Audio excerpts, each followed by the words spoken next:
Welcome, everyone, to the Race to Zero Dialogues. It's so exciting to have you all with us at last to start what's going to be an amazing series of events from now until November the 19th.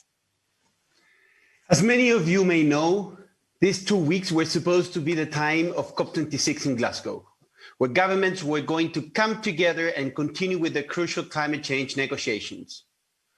Coronavirus has caused much damage and disruption to our lives.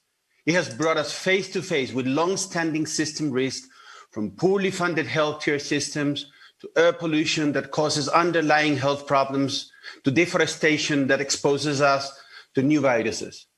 It has shown a harsh light on our vulnerabilities, but it has also revealed the deep interconnection of our lives with one another and the importance of radical collaboration. So while COP26 has been delayed to 2021, we all know that we cannot afford to delay climate action. And these dialogues will show that momentum is very much in motion and gathering pace.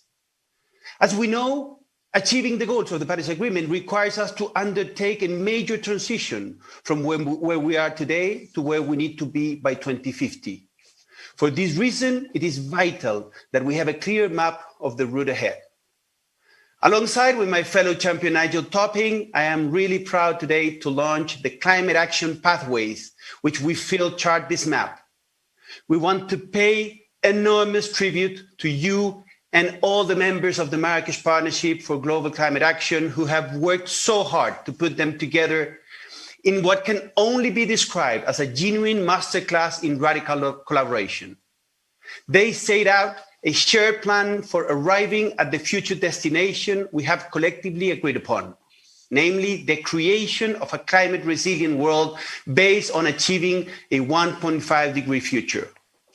While boldly ambitious, these pathways are not wishful thinking. Each provides clear trajectories that are rooted in proven technologies and strategies. So to launch these dialogues, we have the great honor and privilege to hear the Secretary General of the United Nations, Antonio Guterres. Your Excellency, you have the floor.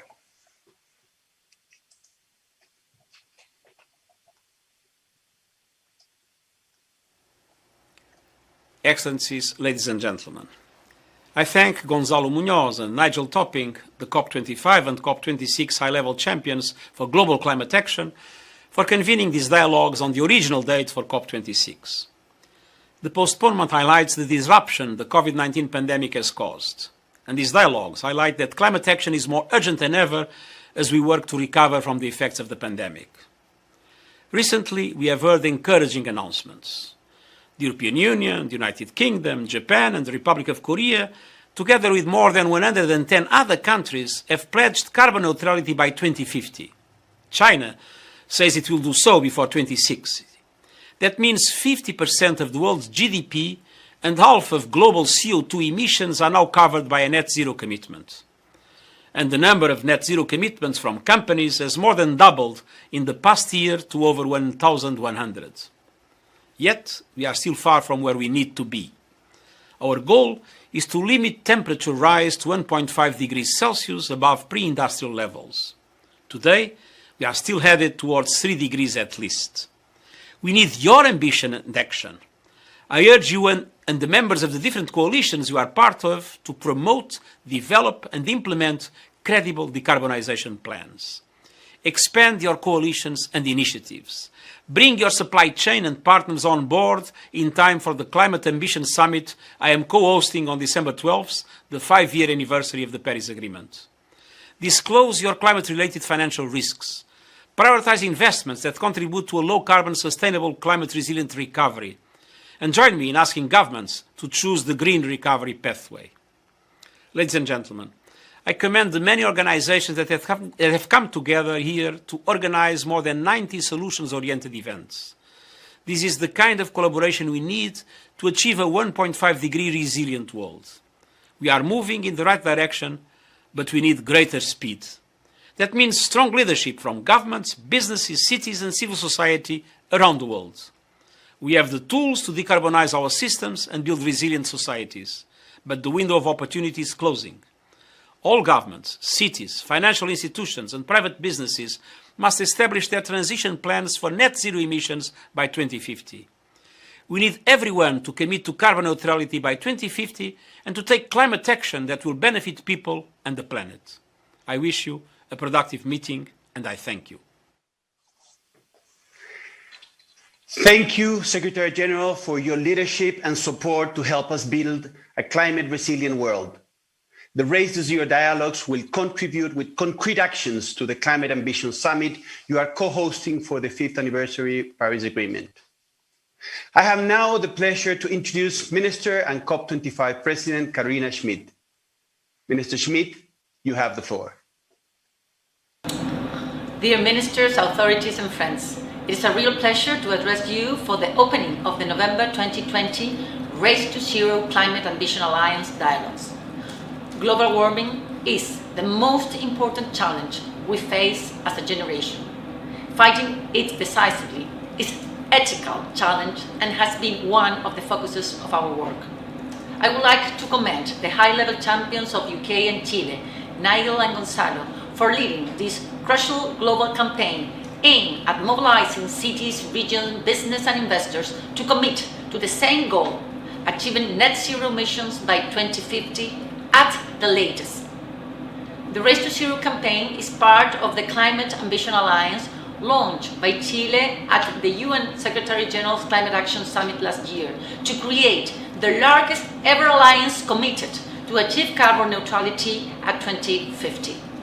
At COP25 in Madrid, we increased the participants of this alliance, which brings together countries and non-state actors joining today a significantly expanded membership of more than 120 countries, 22 regions, more than 450 cities, 1,000 business, 500 universities, and more than $5 trillion in investments committed to achieve net zero CO2 emissions by 2050. We launched the Climate Ambition Alliance with this Race to Zero campaign because we are convinced that without the active engagement of non-state actors, it will be impossible to deliver the necessary transformation to achieve truly sustainable low-carbon development for the world. Today, we are increasing our global push for more ambition. More and more leaders are joining this effort to highlight that boosting NDC ambition is both necessary and possible. Chile, with the United Kingdom, are working closely together to call all parties for greater climate ambition across mitigation, adaptation and finance, with the aim of accelerating the transformation needed to meet the goals of the Paris Agreement and stabilize global temperature rise no more than 1.5 degrees. For this, the Climate Ambition Alliance with the Race to Zero campaign will continue pushing on the submission of new enhanced NDCs and new commitments to achieve net zero by 2050. I want to be clear, presenting new updated enhanced NDCs are not a distraction from the COVID pandemic. On the contrary, they are a beacon for a sustainable recovery. Enhanced NDCs and long-term strategy are much more than just climate plans. They offer a framework for a new post-COVID-19 world, a framework to orient efforts towards a sustainable and inclusive recovery from the pandemic for everyone. So let us come together, states, regions, business, municipalities and others, to commit to ambitious targets that will lead the way to a cleaner, more resilient and more sustainable future. I look forward to these 2 weeks of Race to Zero November High Ambition Alliance November dialogues, as well as continue to see the inspirational work of Gonzalo and Nigel to reinforce the Marrakech Partnership and the sectoral transformation pathways. Thank you. Thank you, Minister Schmidt, and thank you for Chile's leadership. It's really so powerful to have the Race to Zero within the Climate Ambition Alliance. It's what we call the ambition loop in action. And I think it is clear that the only resilient recovery will be one that really does accelerate our path to zero, and that the Race to Zero is the race to a resilient future. And now it's my great pleasure to introduce the UK Secretary of State for Business, Energy and Industrial Strategy and COP26 President, Alok Sharma, Secretary of State, over to you.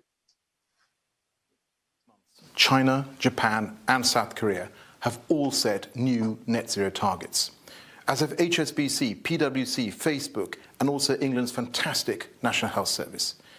Companies that have set a net zero target now have a combined global revenue of over $11.4 trillion, equivalent to around 13% of global GDP. Cities like Accra, Durban, New York City, and Melbourne have met net zero pledges, as well as universities, including King's College London and the University of Mississippi. We're at an important inflection point. Governments, industry, and civil society are coming together to take climate action. There is a growing global consensus around a zero carbon future. But we know that to achieve the Paris goals, we must halve global emissions over the next decade and rapidly adapt to our warming climate. To do this, we must all move faster. Now, whilst I recognise that time is short and that the world is facing an immense challenge with COVID-19, we urgently need to raise our ambition. So I'm asking all countries to submit more ambitious, nationally determined contributions, driving further cuts in carbon emission by 2030, with all nations committing to reaching net zero emissions as soon as possible. Ahead of the summit, the UK presidency has defined 5 areas vital to the zero carbon future: clean energy, clean transport, nature-based solutions, adaptation, resilience, and tying it all together, finance. We've seen that where partners unite around specific issues like these, they can move faster. Just take clean energy.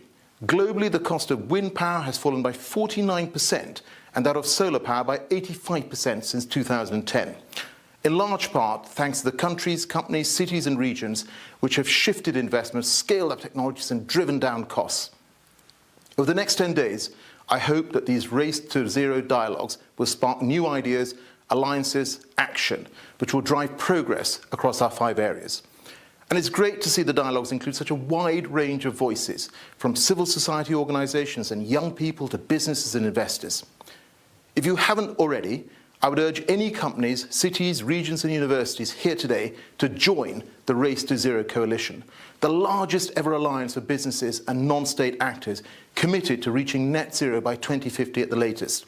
My friends, the shift to a zero carbon economy is underway.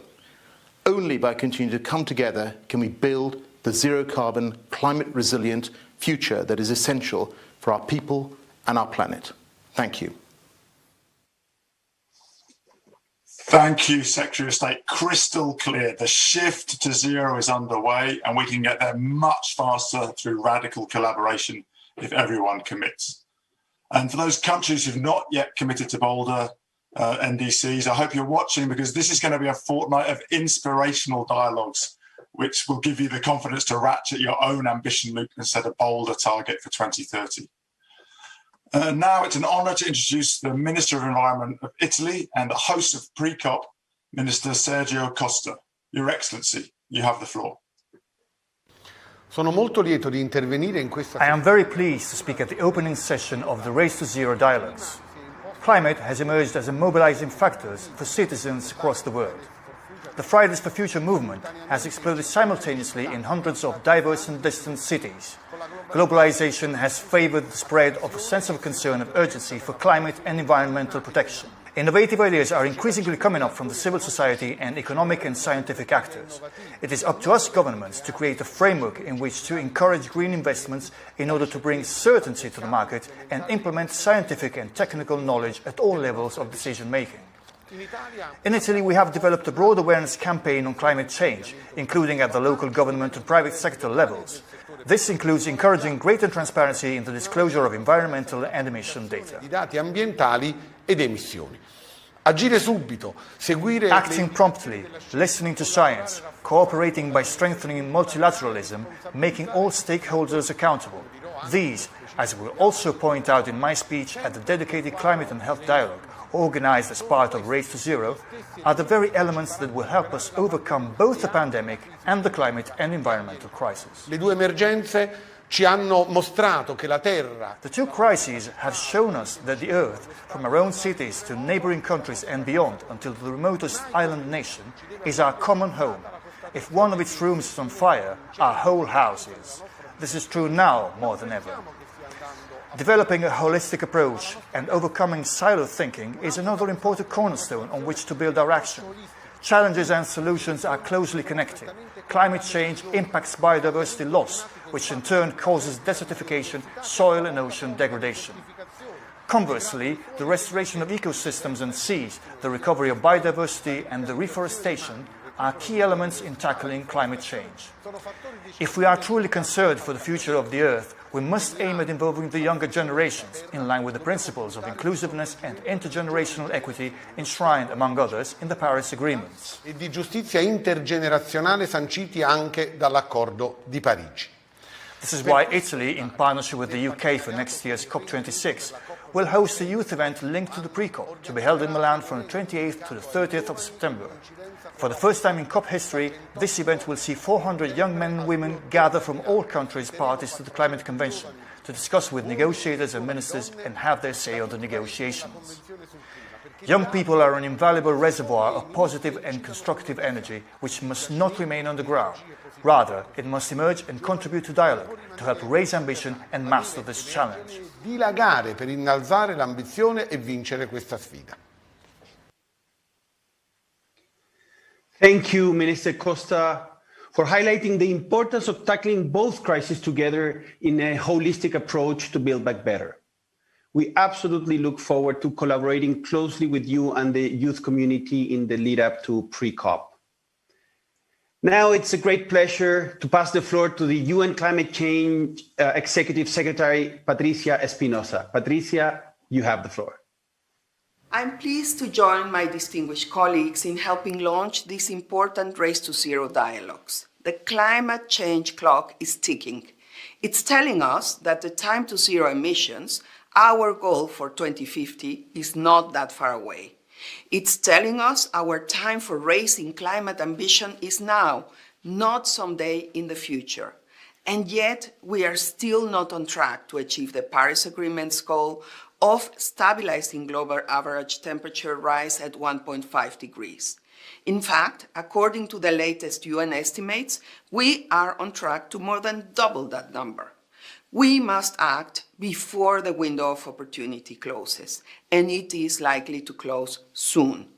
We must see substantial progress in this critical period before the end of the year, the deadline for nations to submit new or updated national climate action plans that spell out what they will do to address climate change at home.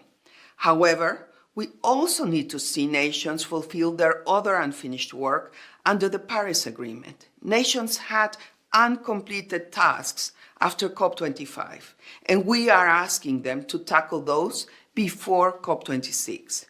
And if we are able to achieve the deep transformation needed for sustainable development and stabilization of global temperatures, we must have commitments and participation from all levels of society. No country, no city, no citizen can do it on their own. This is why UN climate change has embraced what we call inclusive multilateralism. It's about including more voices at the climate change table. It is clear that the work of the Race to Zero campaign is fundamental to such efforts. It highlights and builds on what science tells us is needed to achieve net zero emissions as soon as possible.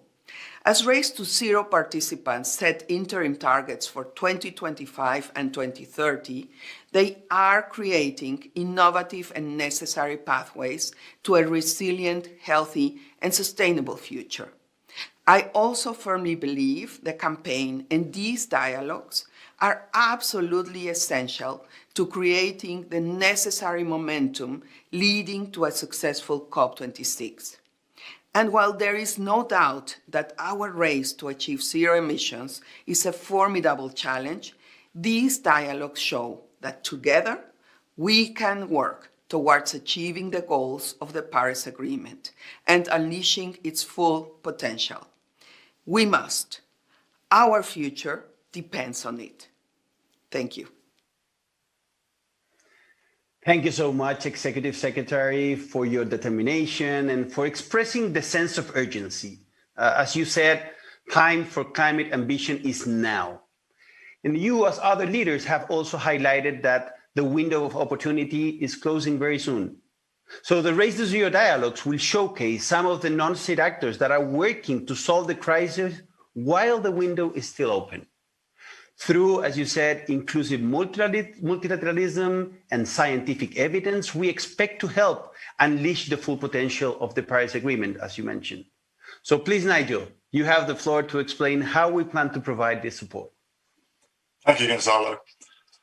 So our intention for the climate action pathways, which have been produced by the amazing ecosystem of the Marrakech Partnership, that's experts working with cities and regions, businesses and investors, civil society and the scientific community. Our intention is that these pathways help normalize the idea of a net zero future and the pathways to get there, especially the concrete steps that need to be taken in the next 5 to 10 years. Now, we know that achieving these pathways will not be easy. They represent complex systems of myriad players. And that's why we talk about this as a challenge of systems transformation, where no individual actor can drive this on their own. And systems transformations have many potential catalysts that will drive change at different times through the process, each influencing the other to create feedback loops which amplify progress. And they sometimes bring new challenges and unintended consequences, which we must look out for from the start. For every one of these pathways, we have credible evidence that net zero by 2050, at the latest, is possible. And we have multiple actors, businesses, cities, investors, regions, within each system already committed to get there, what we like to call the zero noughts. But to go from these zero noughts to full systems transformation, we need to ask ourselves what levers we can pull within these systems to create the changes required. And that's what each pathway documents, the actions to be taken by participants in the business value chain, by investors, policymakers, citizens, and others. They represent a practical guide to the short-term actions needed to put us on track for a zero carbon economy in the 2040s. Now, we all know that if successful, these transitions will not be linear, they'll be exponential. We know this because that has been the shape of industrial transformations throughout human history. Think of the shift from horse and cart to the automobile, or from valves to transistors, or from analog to digital communications.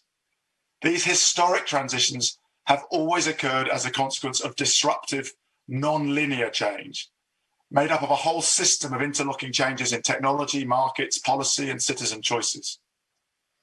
We've all learned a lot about the destructive power of an exponential process causing harm as we follow the curves of the COVID-19 pandemic. But today we now know that the rapid positive exponential transformations needed to reach a zero emissions economy by 2050 are nearing tipping points in some of the most critical and highest polluting sectors of the economy. If we get this right, the shape of our transformation will look like something we call an S-curve. It will start slow, may seem imperceptible, but accelerates inexorably until a new future is created faster than we ever imagined possible. Just look at what's happening in the automotive sector. 4 years ago, experts told us we would still be buying combustion engine cars in the 2070s. Then cities started creating zero carbon zones. France and the UK set 2040 phase-out dates. Mercedes committed to net zero 2039. Tesla started winning market share. Consumers started getting excited, all feeding back on each other. And suddenly, California, the UK, and China are all talking about banning combustion engine sales by 2035 or even 2030. The future has come forward by 40 years, in just 4 years. In some cases, as the Secretary of State said, such as wind and solar, the growth rate is already exceeding what is needed to deliver a Paris-consistent scenario. A recent We Mean Business report showed that for solar and wind electricity generation to be on the S-curve trajectory for Paris compliance, the annual growth rate will only need to average 6% per year. Every one of the pathways that are going to be the subject of the dialogues for the next 2 weeks shows the way for us to collectively get onto one of these transformational S-curves to accelerate our way to the zero carbon future. Throughout the next 2 weeks, we will hear from governments, businesses, civil society, investors, academics, city mayors, and multilateral organizations across the world. And each day, we will together explore the strategies and innovation, the challenges and opportunities that are contained within the net zero pathways. We invite you all to join these dialogues and imagine all the commitments and actions influencing each other to drive exponential change, which will lead to complete system transformations to reach our shared goal of a healthy, resilient, zero carbon world in the 2040s. Thank you. Thank you.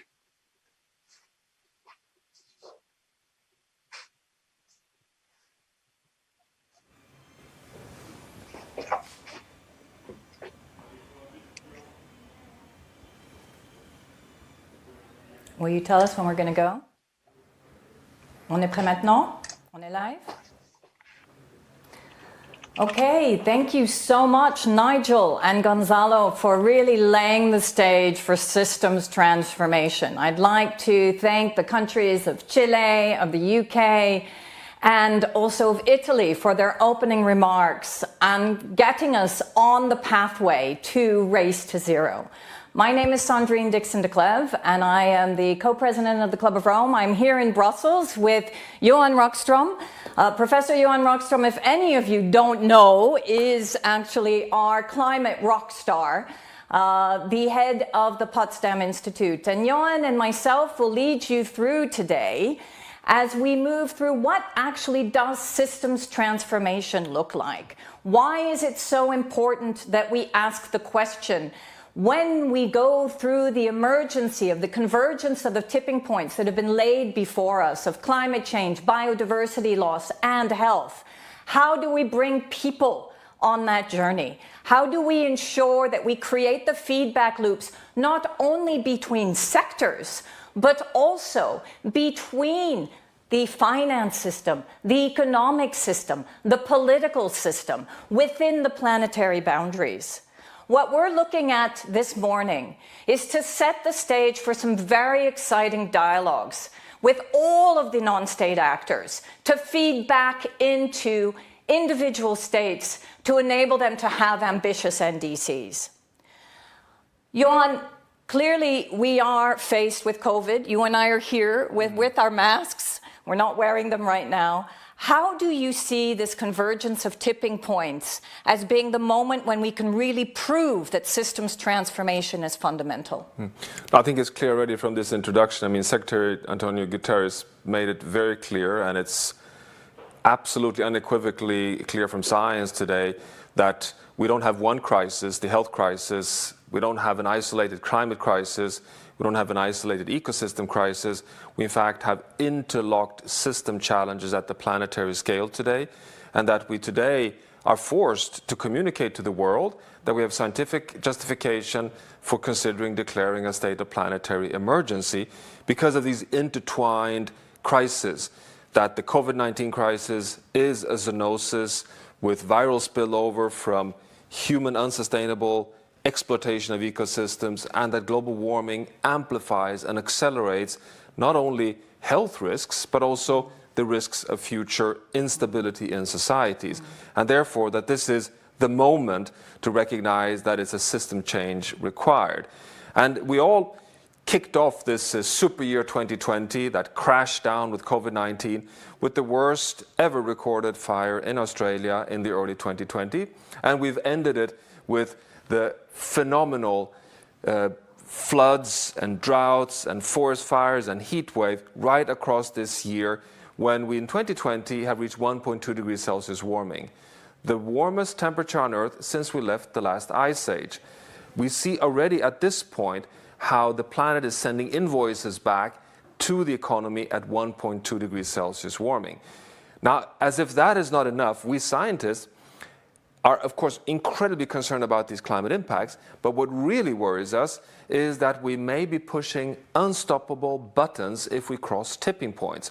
And we have today a catalog of understanding that our Earth system, the planet, is regulated by a whole set of biophysical global commons, tipping elements that have multiple stable states, and if we push them too hard, they lose their resilience and risk crossing tipping points and irreversibly moving in a direction that would push us towards a hothouse Earth. And these tipping points, if we can take the next slide, are today well mapped. We today know that 9 of the known 15 systems, and here we have an illustration of the 9 that were published in a scientific publication just before COVID, are what we say on the move, meaning that we're starting to see signs of slowing down, of higher variability, of higher frequency of extreme behavior. And the most important ones perhaps to have in the back of our mind in these Race to Zero dialogues is that the Arctic sea ice is on a trajectory of permanent loss of summer sea ice, impacting regional weather systems in the Northern Hemisphere, but also interconnected with the North Atlantic, which in turn is having a change in its heat circulation, which impacts drought and freshwater provision in the Amazon, which has a higher frequency of forest fires, which in turn is connected with the West Antarctic ice shelf, because the slowing down of heat exchange in the North Atlantic means that more warm surface water is locked in the southern hemisphere, which accelerates the melting of the ice in West Antarctica. And today we unfortunately need to conclude that some of the glaciers in West Antarctica have already crossed the tipping point. So my concern... And we can't rebuild those. I mean, I think it's really important that we remember we cannot rebuild glaciers that have melted. We cannot rebuild them. And actually the latest science shows that we are at a point where for every 1 degree Celsius warming, we commit all future generations on Earth to at least 1 additional meter of sea level rise. And the key insight here is that not that we will fall over a cliff over the next 10 years, but it's over the next 10 years we determine whether or not we press those on buttons. That is why we need to recognize the broader system challenge and the urgency. And what you see on the slide here is that we today have enough scientific evidence that we need to handle and be governors and manage all the 9 planetary boundaries that determines the state of the planet. So fundamentally, the challenge is that a race to zero will not be enough. It's not enough to just decarbonize the energy system. We also need to keep the resilience in the water system, in the biodiversity system, in the cycles of nitrogen, phosphorus, air pollutants, ocean intact as well. And from this graph, you can see that we've transgressed 4 of the 9 boundaries, which means that we have a net zero challenge for energy, but we also have an immediate, urgent net zero challenge for nature, because we need to maintain carbon sinks, moisture feedback capacities, and all the elements that keeps the planet stable. That's our charge. It's a net zero race to a sustainable planet. And this requires from us also recognizing the links it has to our economics. And we have all the nations in the world having adopted the Sustainable Development Goals. This is the charter for the aspirational future for humanity. Now, these goals have to be kept together as one framework, and this is one way of kind of translating these 17 goals into a scientifically aligned challenge. What you see here is the so-called wedding cake, where goals 6, 13, 14, 15, the planetary boundaries, the Sustainable Development Goals on freshwater, oceans, biodiversity, and climate, are fundamentally non-negotiables. These define the global commons, these define the stability and the basis for our human future. We need these science-based targets within which we can have really good aspirational targets for our social well-being, zero poverty, zero hunger, good economic development. And the method for that is, of course, an economy that builds human well-being. So this is the new framework for that transition. Now, can we do this? Well, as Nigel Topping pointed out, yes, we can. We have so much evidence today that the wedges of that zero transition in both energy, food, but also nature are not utopia. It's not a dream anymore. We see the grid parity on all the energy transitions. We see that we can produce food for 10 billion people within a sustainable agricultural future. And what you see here is a translation of the IPCC pathways we need to follow to decarbonize the world economy by mid-century. But we also see in the dark green segments here the carbon sinks that we have to maintain, the negative emissions that we are completely dependent on to have any chance of successfully staying well below 2 and thereby avoiding a trajectory that would take us towards an unmanageable future for humanity. So that's our charge. It is such a phenomenal position to be able to say today that this is possible to achieve. We have the advantage of achieving it, but oh boy, it is a big challenge. It is, and yet we know that, as Jane Goodall has indicated, and so many others, that we are the most intelligent species. The problem is, will we be the wisest? Yes. And to emerge from emergency, and if we look at the net zero dialogues, the idea is, let's bring that wisdom together across governments, across business, across citizen organizations, to finally create the radical collaboration that we need and really shift the systems so that we live within the planetary boundaries and yet can continue to have healthy lives and livelihoods. And I think it's important when we think about the transformation that we go back to what does it mean to shift from linear thinking into systems thinking. If we can bring up the first slide of what that actually looks like, because often people do not realize that what we're talking about is actually an optimization. We're not going back to neoliberal economics, but we're thinking, what are the interrelationships, the integrated approach that we need to hit that exponential S-curve that Nigel so well indicated we needed, to go away from the total linear thinking and bring together the silos into a variety of holistic parts to enhance the networking. And the networking within the different systems, as well as between people, so that we can actually emerge. And I think what's interesting here as we move forward, exactly as you've indicated, and also as Nigel and Gonzalo and others have indicated, is we're no longer just talking about one sector. We're not just talking about the energy sector. We know that we need to focus on parts of the energy sector in order to look, and if we look at the next slide, it will show us what we put in our planetary emergency plan as urgent. Because we indicated that, yes, we have to transform the energy system. We need a carbon price, but we also need to ensure that we actually cost all externalities at the same time. We need to remove perverse subsidies, but we also need to think about how do we triple renewable energy investments, not only in developing countries and developed countries, but also the intersection between those. If we look at the next slide, please. We also need to do this in terms of shifting from a linear economy into a circular economy and a regenerative economy. How do we actually give back to the land? How can we actually regenerate our systems? Not just think of them as linear, but fully integrated, internalizing the externalities of production, having our consumption, and doing that again, not only in terms of carbon emissions, but the products that we use, shifting to a shared economy, into different types of economic models, and making sure that we have regenerative land use as well as different types of material use that are more respectful of our natural boundaries. And then we need to ensure that we bring people on the journey. Because if there's one thing that the US election, and many of us who are on the call today and calling in from different parts of the world, celebrated this weekend. We celebrated it not only because we have a Democratic candidate in office, but because actually we know that the United States will come back into a Paris Agreement.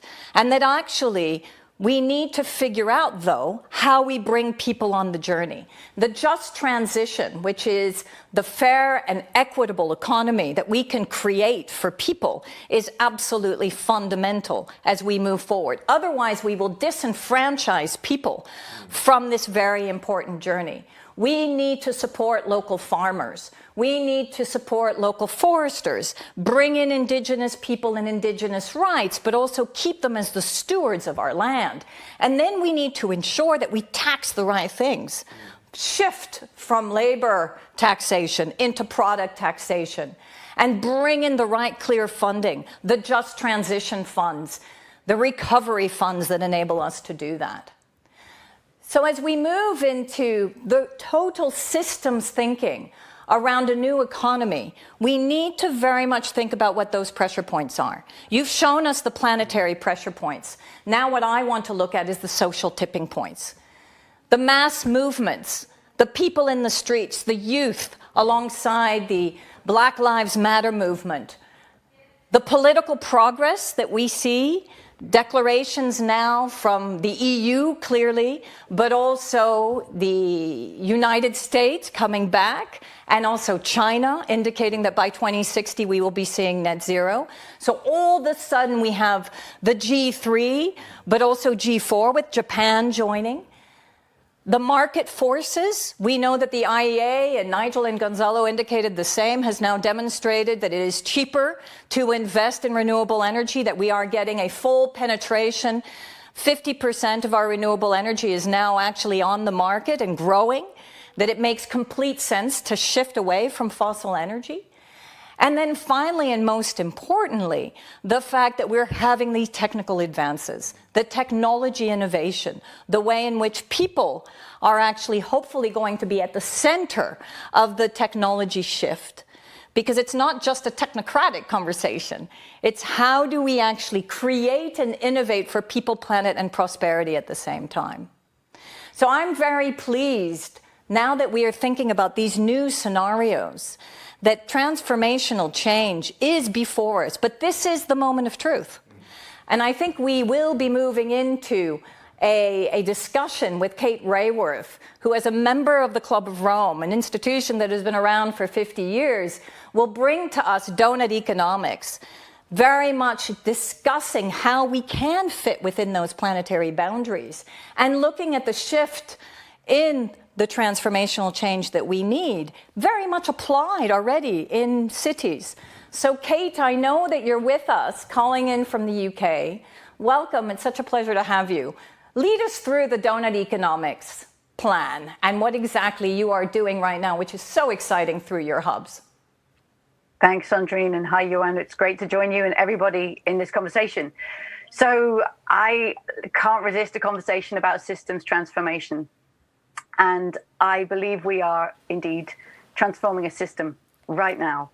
And I think one of the big transformations that's happening is the changing shape of what we think progress looks like. So very simply, 20th century progress was told to us as this shape, a line of ever rising growth measured through GDP.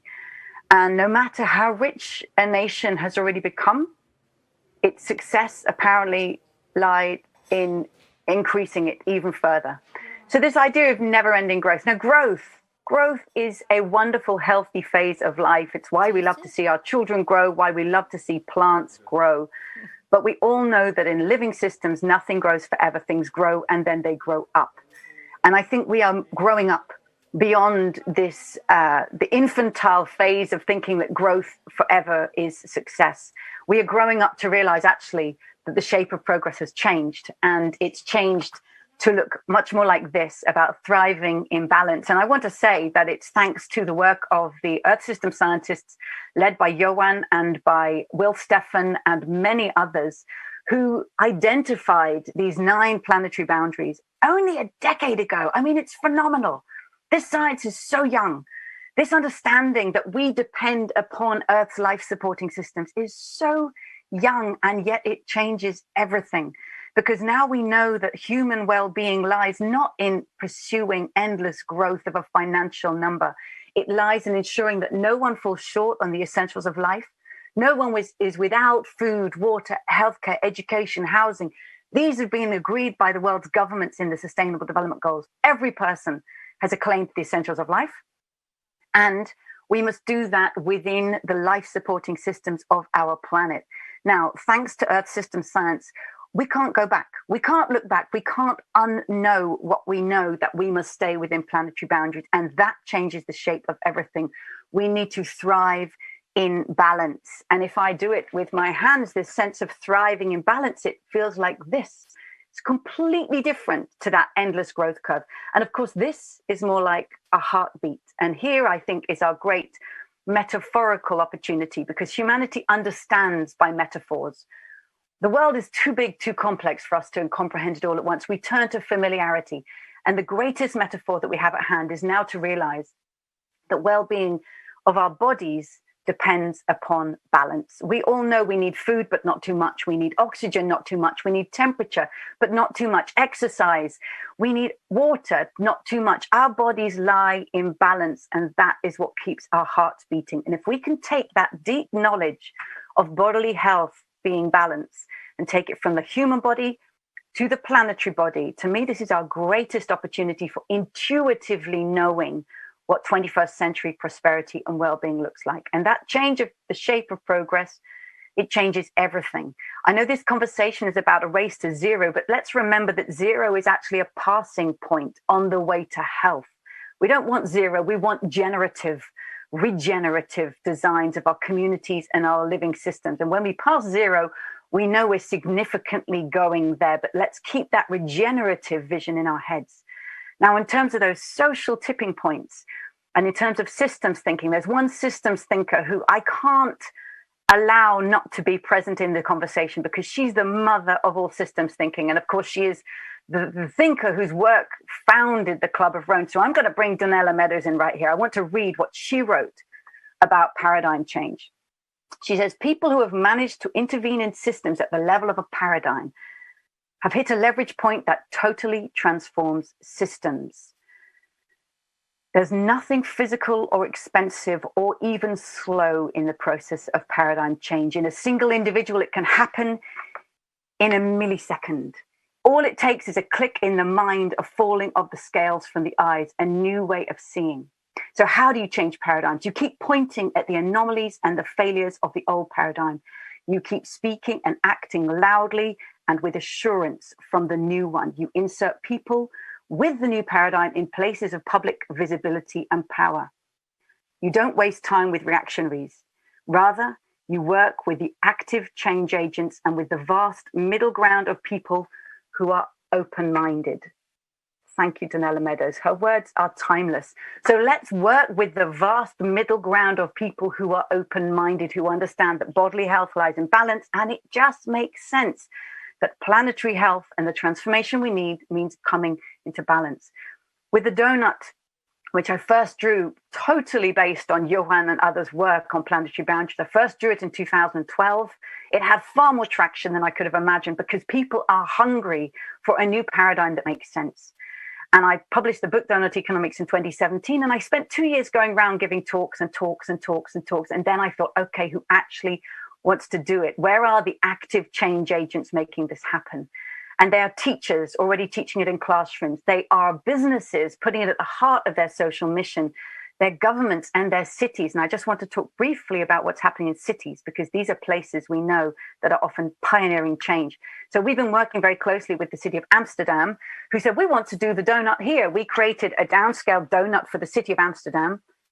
And we took the donut concept and translated it into what it means for a city. And I'm just going to say the question. Think of a city that you know or love, that you live in, that you've left, that you're moving to. Ask for your city this question. How can your city be a home to thriving people, whatever that means for them, in a thriving place with thriving ecology on that place of the planet, while respecting the well-being of all people and the health of the whole planet? And what that question does is hold together local aspiration to be thriving people in an ecologically thriving place, while recognizing global responsibility to do that in ways that come back within planetary boundaries and respect the people who are involved throughout global supply chains. This is what it takes us to thriving people and thriving planet through cities. And I'm so thrilled to see Amsterdam pioneering this work in their design of their spatial planning, in designing their circular strategy, in redesigning the indicators they're using to monitor their city, in the creation of civic networks that are embracing these ideas. It's a city that's showing us we can live and work by another paradigm. But most important is the peer-to-peer inspiration it causes, because Amsterdam published their city donut in April this year, in the height of their COVID pandemic infection rate, to say when we emerge from this emergency, that is the direction we want to go in. And it inspired other cities to spontaneously pick up this concept and say, well, if they can do it, we can do it too. And now we're seeing initiatives popping up, whether led by city councils or by civic networks or by universities, bringing these concepts to life. So system change happens when change agents who are everywhere, who have been waiting for decades, when they get the tools in their hands and are enabled to take it forward, it happens. So let's bring on system change. Let's race to zero and then past it to regenerative design so that we can meet the needs of all within the means of the planet. If there was ever a decade to do it, this is it. If ever there was a Monday morning with a historic political transition, this is it. Let's go.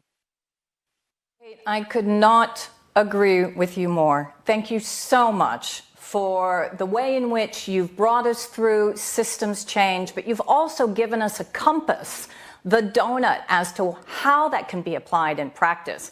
And I'm very proud to be in Brussels that has also decided that they want to go down the donut route and adopt donut as their way of shifting Brussels City. You've said some very important points, but several which I would like to take with us as we move into the next section and introduce the panel. The first is that you're right, this is not just about zero carbon emissions. It's also about zero poverty. It's about ensuring that we have zero biodiversity loss and that we also ensure zero health pandemics. A systems approach is the only way that we will be able not only to get to zero, but to get into a regenerative system across the board. I'm really pleased to have with me Adélaïde Charlier, who is a partner in crime here in Belgium as one of the Belgian youth who started Fridays for the Future here in Belgium and has been actively working not only on climate issues, but of also ensuring that we bring in some of the very important people issues on the EU recovery, for example. And for the moment, some of you may not know, but we have one of our members of the European Parliament doing a hunger strike in the European Parliament to remind people how important the recovery is for both being a social and an environmental recovery. So Adélaïde, I'm going to pass it on to you because we have a brilliant panel and I'm going to give you the possibility of introducing them and introducing the conversation. Thank you so much, Sandrine. Hello, everyone. Good morning, everyone. It's a pleasure to be part of this conversation and most importantly, an honor. Let's go directly to this amazing panel here. We have with us Ms. Matai, Cardinal Turkson and Ms. Petal. Thank you so much for being with us today. Let's go directly to the question that we are all wondering this morning. What does systems thinking and holistic approach to a net zero economy, so meaning zero carbon, zero loss of nature, zero pandemics and zero poverty mean to you? Let's maybe start with you, Ms. Matai. As a grassroots activist and the Vice President and Regional Director for Africa at World Resource Institute, what are your reflections on the opening presentation, and most importantly, on the question I've just asked?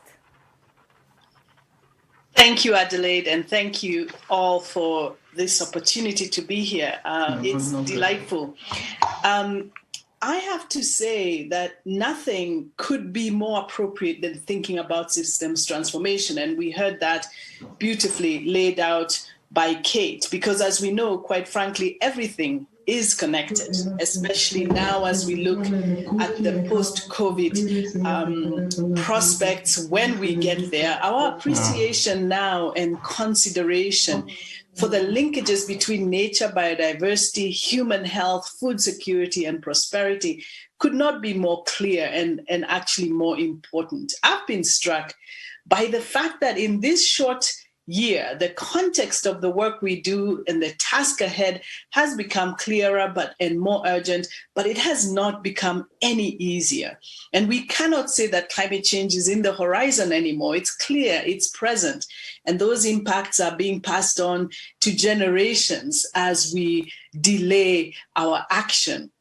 But I also think it's important to mention that linked to this crisis is also a deep crisis in justice around the world. Social injustice, climate injustice, trade injustice, just to mention a few. And all of these color the way we must address the transformation we seek, because all of these, in fact, stifle our collective ability to transform the lives of the most marginalized. And so if we're going to talk about systems transformation, we ought to address these issues as well.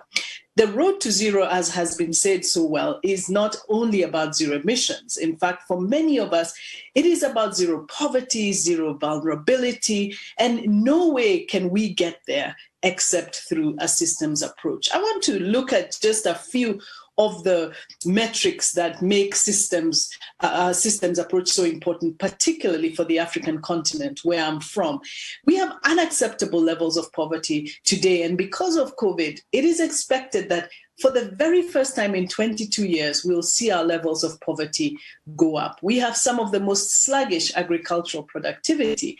Today, I think the African Development Bank puts us at 56% below average. So these are really important issues, our fast degrading natural resources, and certainly our rapid urbanization in a continent with the youngest population in the world. As we reflect on what in this road to zero and what these dialogues mean, we really have to look at some of the key systems transformation areas that will make a difference. And that's where, for me, it hits, the rubber meets the road. Africa needs to build back better, as we've said. It's estimated that poverty level that will increase, about 100 million more people will descend. So the urgency and the inequity and the uncertainty make this a really urgent situation. But there are two areas that I think we could aim high and tackle systems transformation in a number of areas, but two, for me, most important. One is agriculture, and the other is in safeguarding nature and biodiversity. Why agriculture?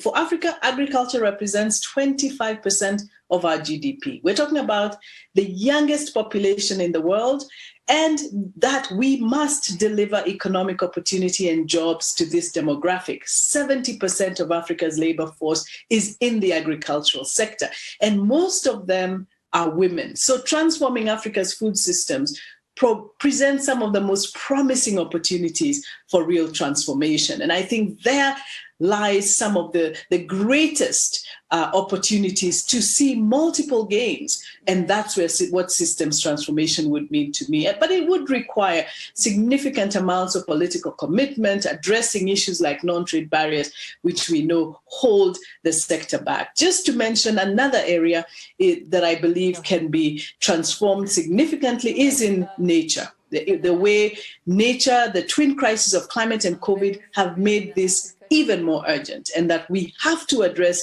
nature in a more comprehensive way if we're to make any sort of systems transformation happen, especially here on the continent. I'll stop there, Adelaide. Yes, I'm so sorry. I hope we will have more time right after to come back to this. But they are very important points. And actually, based on that, I want to come to you, Honorable Cardinal Peter Turkson.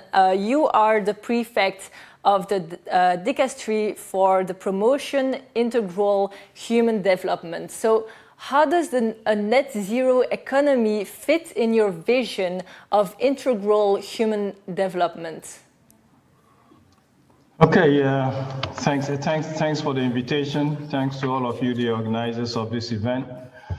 I think we need, in the first place, and to begin with, understand this race to zero as a use of an imagery, an imagery or a symbol, because zero connotes to a lot of people nothingness, okay? 0 point of stop, point of ceasing and nothingness. But I think the race to zero uses the reference zero simply to express the evenness of a terrain to enable everything else to develop and to grow. It's not a zero of nothingness and stopping. It's a zero of enabling other things, or the zero of the negativities shrinking and disappearing to enable life to proceed and to go on. In that sense, I very much agree with the imagery that was presented about the Earth circle with the human person in the center of it, and the need and the call to recognize the centrality of the human person in creation.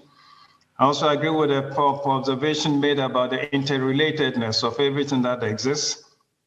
And in that sense, speaking here from the Vatican, I'd like to draw attention to an encyclical, a letter that Pope Francis wrote in 2015, which coincided with the announcement of the SDGs at the United Nations. The title of that book is Laudato Si. So it's a small, encyclical letter on environment, on ecology, and then necessarily also on climate change.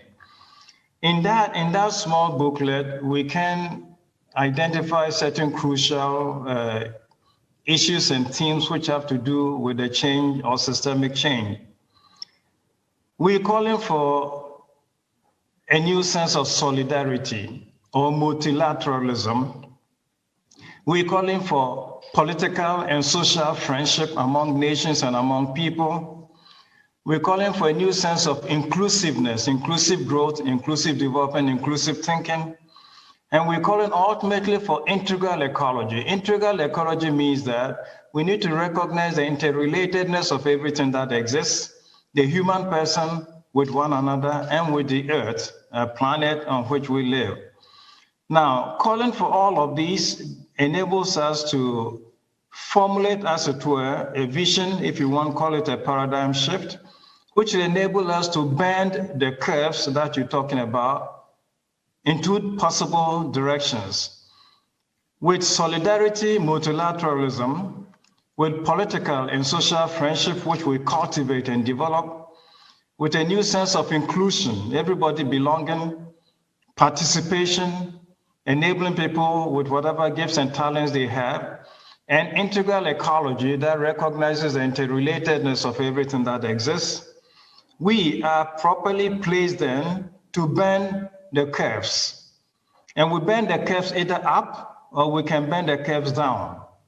For example, we bend the curves up when we facilitate inclusion or inclusive growth. We bend the curve up when we facilitate the development of clean energies or clean energy sources for people to use and so reduce their carbon footprint. We bend the curve up when we produce and promote efficient technologies which help and promote our growth. We bend the curve up again when we promote reforestation and improve upon new forms of technologies that promote our growth and development. But we bend the curve down when we discourage the use of fossil fuel, when we engage in discussions that we already are involved in about energy transition. You know, the Vatican has convoked already 2 times the CEOs of big oil companies and investors to talk about the possibility of energy transition, moving from the fossil fuel-based technologies to a more alternative-based technologies and cleaner forms of energy use. We bend the curve down again when we look at deforestation and denudation of the Earth's surface.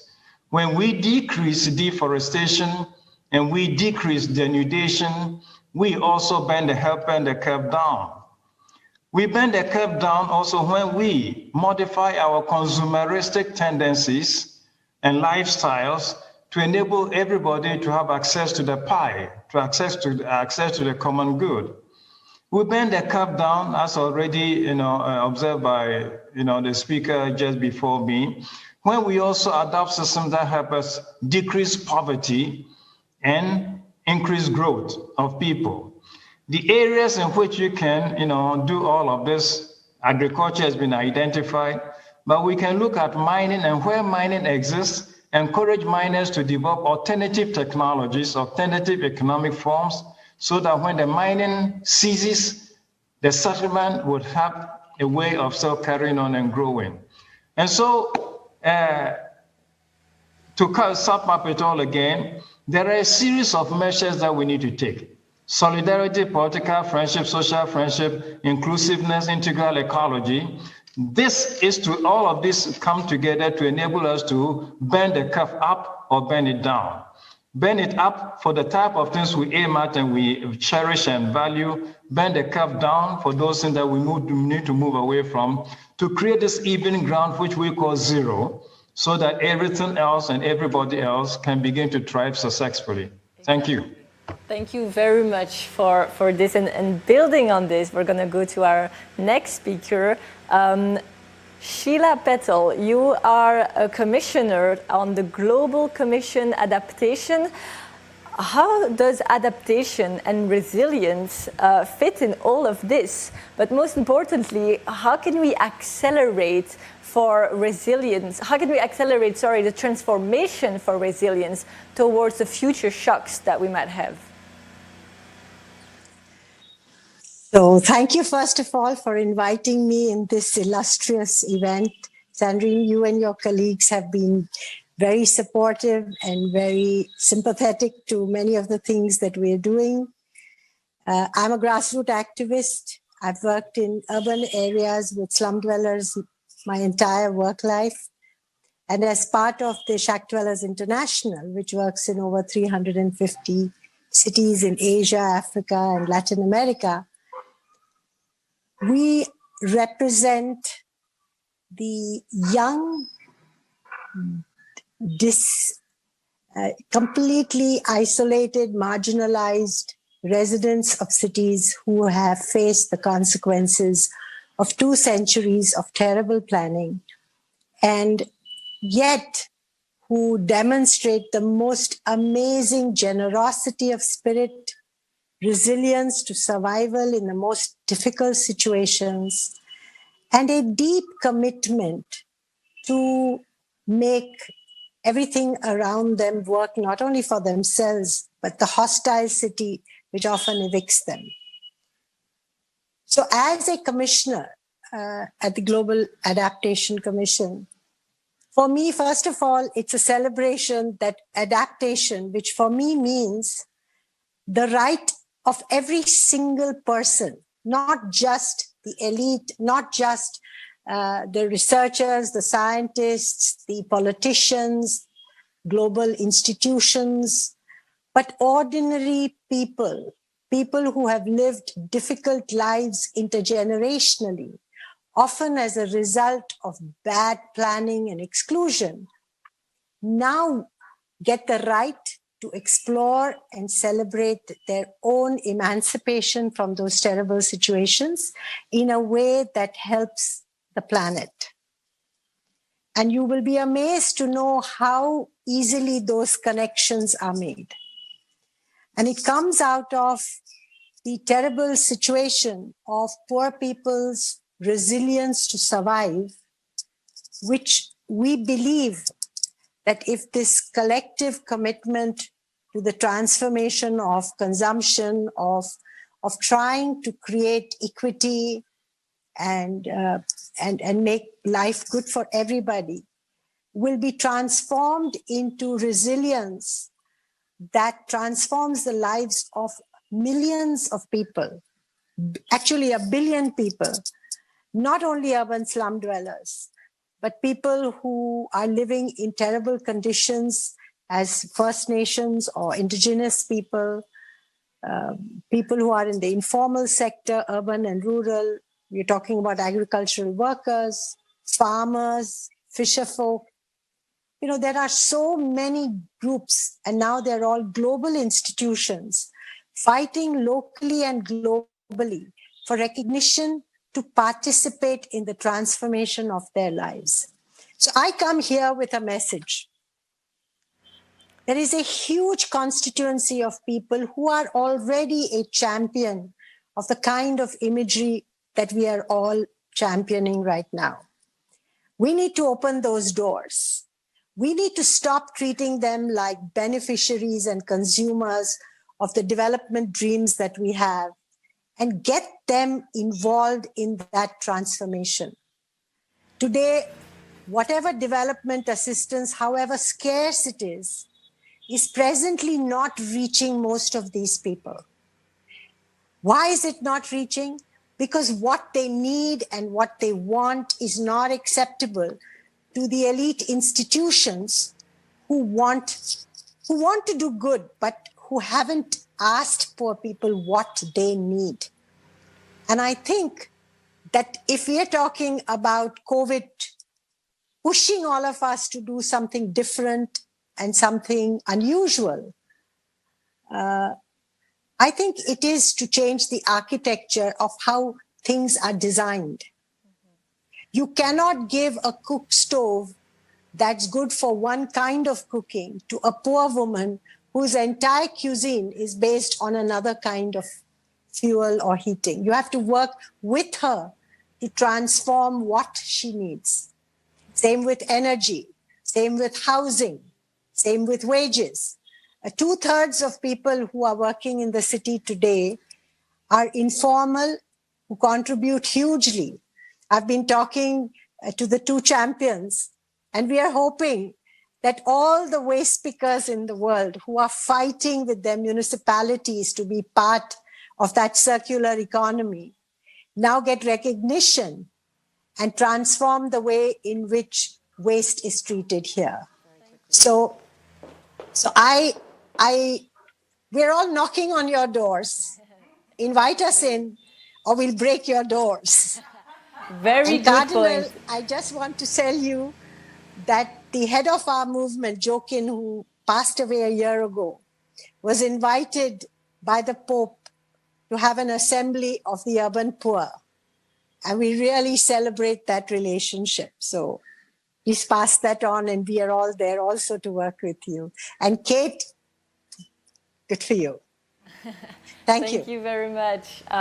Breaking the doors is also really what the youth want to do, because let's not forget we are in an emergency, and now with the last few minutes that we have, I want to go back to all three of you and give you one last time a quick time, a very short time, in a few words. How can we make sure in 2 weeks we can be successful? Like, what is success in 2 weeks? How does it look like? We mainly also for vulnerable people that we have mostly talked about here. All three of you have pointed that forward, which is super important. Youth are also putting that forward. How do we not forget them, and how do we make sure they are part of that success in 2 weeks? Let's go back to you, Ms. Matai. Sorry, I cut you off so rudely at the start, so I'll give you a bit more time. No, that's all right. That's all right. Well, 2 weeks is a short time, but it's also a good time to identify champions in every sector that we work in. I think that would be the most effective. The political economy, in no short measure, is responsible for as much change as we can get. We've got to involve within policy that actually make a difference, find the champions within government and begin to work with them to demonstrate the knowledge, the information that we have, that the policy direction and certainly the investment signals that they send out will begin to align with an inclusive, radically inclusive, clean, green, resilient future. So I would look at the political economy and find some champions. And of course, that also includes youth champions like you, Adelaide, who are indefatigable and really reminding us constantly how harshly we shall be judging the generation of leaders in their seats right now if they don't make the appropriate change. Thank you so much, Ms. Matai. Finding the champion is exactly what we're going to be doing the next 2 weeks. Do you also think so, Cardinal Turkson?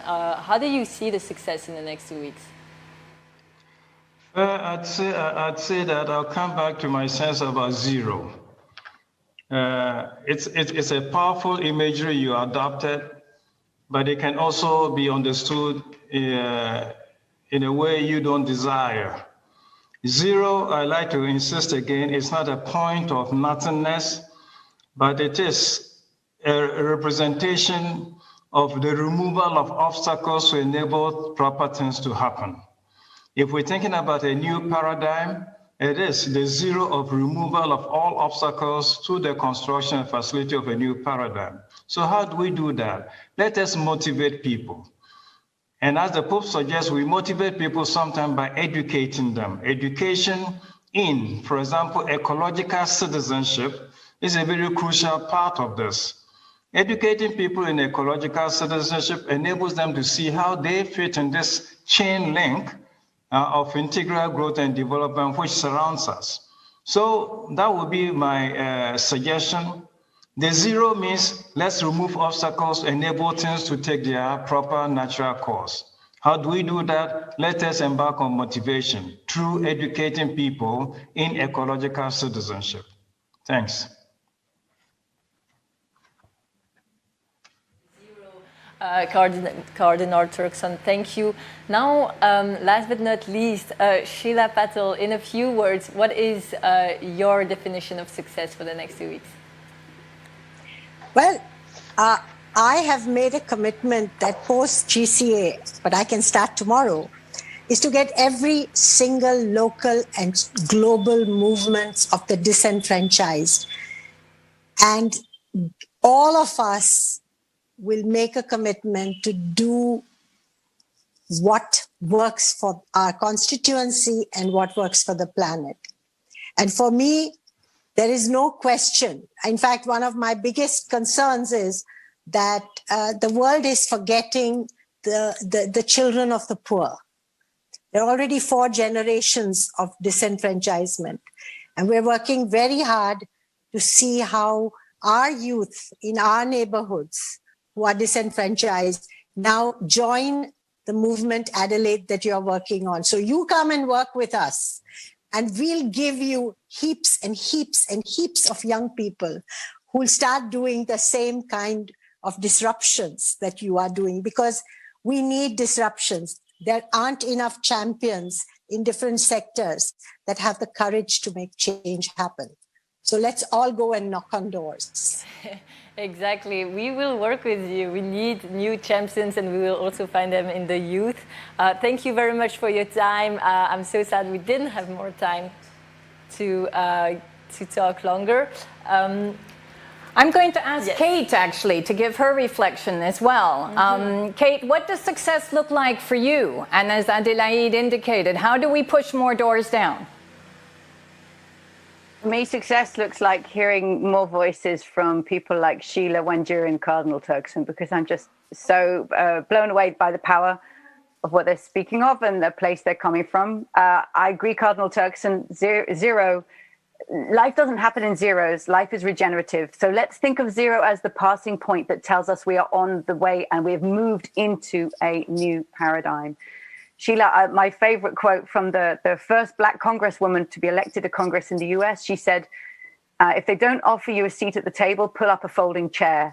And that's what I hear you doing on such a phenomenal scale with the disenfranchised, with the urban poor. And we would love to connect and bring the concept of the donut to your communities. Yes, that would be fantastic. And I think that the best designs emerge from within the communities that we use them.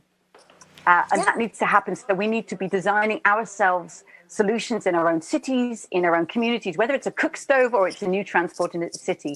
We need to create those designs. And Wanjira, that vision of regenerating Earth and connecting with all people and making it socially just, I deeply share that. So success, 2 weeks is just a launch point. Success is hearing voices and empowering the movements that are already making this happen, from Fridays for the Future to the disenfranchised of the world. Let those movements, because when we look in history, who actually made change happen? It was the radicals. It was the one who shook the system from outside and irritated it and threw it off center. And that's when things start to move. So right, Kate, and I think we're all here wanting to shake the system, and what we're hoping is that the 2 weeks of dialogues will really shake the system from the inside as well as from the outside. We have to make sure that we bring more people into that system, both as Cardinal Turkson asked us and Sheila. And most importantly, you're right, Cardinal Turkson, we have to create a vision of the future that doesn't look like it's sacrifice, that actually this is about emergence, this is about regeneration, this is about coming out of an emergency stronger and much more capable, facing future shocks. That is what we need to create. I'm going to pass on now to a message from a very dear friend, Chief Raoni, a very good friend also of Adelaide. And as Adelaide leaves us, maybe you can just give us a bit of a message of your relationship to the chief and a message of what you hope is hope. Exactly. I had the chance to meet him for the second time in the Amazon forest in Brazil. And over there, we had a very crucial connection and conversation where we said, you know, now there is a generation ready to take your legacy, ready to take your fight. You never give up. He never gives up. And now our generation is ready to not give up, to fight until we reach it. So it was really this exchange to show, you know what, now we got it. We got your message. Maybe it failed with some other people, but here we are. We are here to fight with you, and we will not stop. It was Chief Raoni passed on the baton to you, and I'm saying, and you and I have had this conversation, we need to hold the baton together. Exactly. It's about an intergenerational dialogue. It's about us working together, all of us, to pass on this beautiful planet that we call home to the next generation and so many others. So let's hear from Chief Raoni, and thank you, Adelaide. Yes, thank you all, because it was an honor to be listening to you today.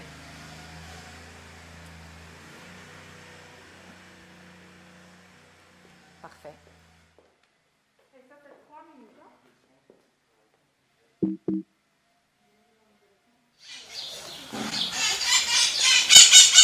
Yaka. Baite mea moika benere ka mea mai. Yaka. Arone me prine bo kuni ko ulo moya moya punu arma mikrai. Bila ka me ko vika ben man me be ko be a ben moika benere ri ka ben ko ami ma kume kame me pute boya julu omono ya ma kape nyane ke me mana kame meng mo are me kute pa kuni ko ole ne ka moya punu ami o te ke jaga me abeno a kono go abeno aren go bo ngri o ma me ben ne aben ma ka ben ke ja kami ko nu ka ma ko ro me ne ka on me ka jiba ya ka ari ko ya ka ai te me a mo are yo ni me ai mari no ari me ko ga me ko ro ka ja mi ma Gubenya oten video me ba kami ngono nuya kai moto bo on are ya ke ya kam aya koran kam pukaya kuru logoni me amor kuni ko ta jere puka ka ro to ile tu pukaya polo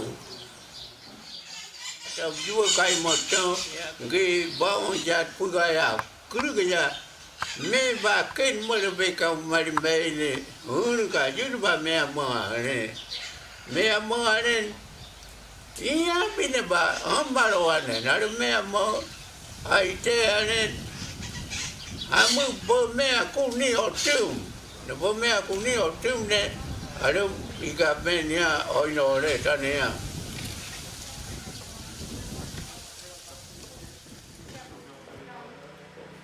What a beautiful, beautiful speech, and it's such an important reminder to all of us, as Chief Raoni is truly on the front lines. Some of you may not know, but he lost his wife to COVID only just 1 month ago. Indigenous people inside the Amazon are suffering both from climate change, the impact of deforestation, and the health pandemic all at the same time. This is the convergence of deep tipping points right there in the Amazon. And we must listen to the chief, who has asked us so many times that we cannot be disassociated, we as people, from our global commons, from the lungs of our world, and from the planetary boundaries. And Johan, you're now back with me, and we've got Sir Andy Haynes and also Joy Fumbati, who is going to talk to us a little bit about the Pathways Commission and the importance also of linking, again, the health pandemic with the climate crisis and biodiversity loss all at the same time. No, we are at this stage where we know scientifically. Sessions today has shown with such clarity that we have such an enormous confidence builder in the race to zero on energy. Is just one component, and it's supported by all the scientific evidence that we need a health transition, we need a nature transition, we need a poverty transition, we need a technology transition, which of course should just speed up even more the zero transition on the energy agenda. And of course, the whole Pathfinder Commission is an enormous endeavor along those lines. So over to you on this, Andy. Thanks very much. I think actually Joy was going to start, so if Joy wants to begin, then I'll come in. Joy, please.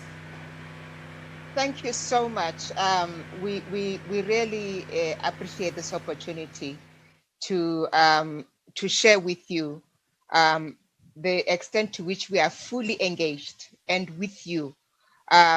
And I just love your conclusion that the race about zero is a people's movement. It's about champions from the disenfranchised communities. It's about political leadership. It's about the business sector. It's about a revolution that will motivate through education, regeneration, and a new normal of ecological citizenship for all. There's a relationship between this planet and its inhabitants that has sustained us for 6 million years.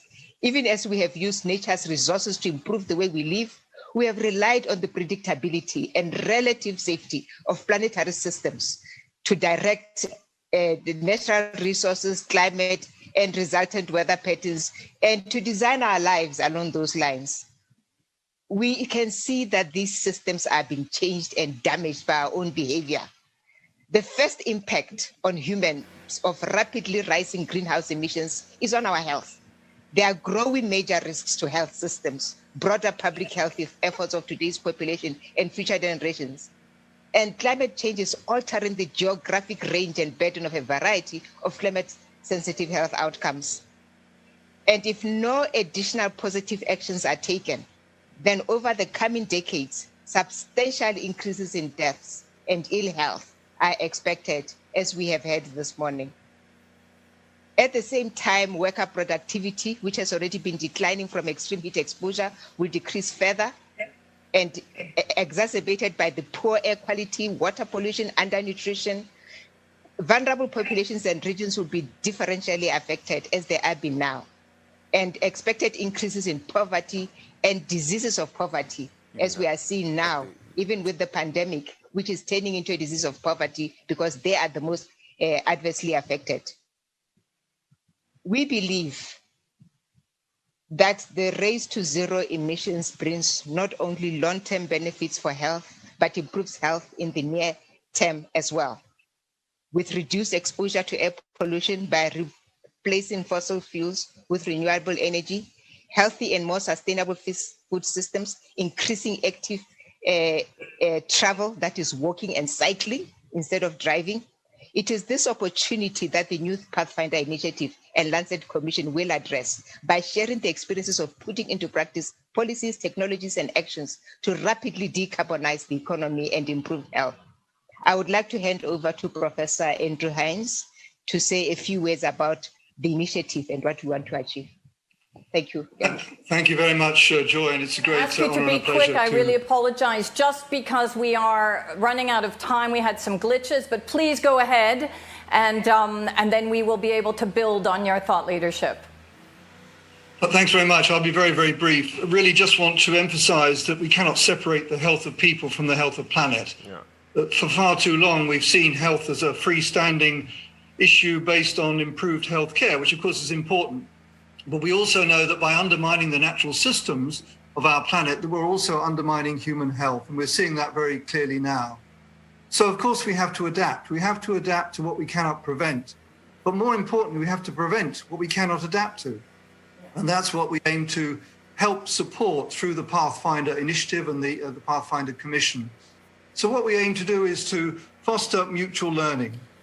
We've already heard from the speakers today that there's not a single solution to the burgeoning problems that face humanity.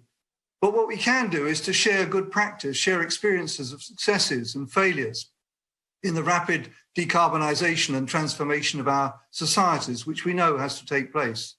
So the Pathfinder Commission will collect and synthesise knowledge and experiences from around the world, from diverse locations, diverse cultures, diverse contexts, to share the experiences and to make those widely available, to disseminate them quickly. Because we have to foster very rapid mutual learning in order to decarbonise the economy and make it a much more sustainable economy. We've heard from Joy that there are many pathways towards a healthy and sustainable economy, and they will reap major health benefits. Reductions in air pollution can prevent millions of premature deaths annually. Reform of our food systems to make them more sustainable and healthy can likewise prevent many millions of deaths. And transforming our cities to make them much more resilient, but also more pleasurable and pleasant places and healthier places to live, can also improve the health of many billions of people. So the Pathfinder Commission will be inviting submissions of evidence of successes and also to share failures. We shouldn't be ashamed of honourable failures. We can learn a lot from them, about people around the world who've been actually putting in practice these transformative policies, technologies and actions that we need to move towards safe pathways for the Anthropocene epoch. Andy, thank you so much. And you and I, as members of the Planetary Emergency Partnership, alongside Johan, have been speaking about the importance of bringing in the health community into our climate and biodiversity conversations. And we're so happy that you and Joy have started this Pathfinders Commission and that we can really start to look at this from a systemic perspective.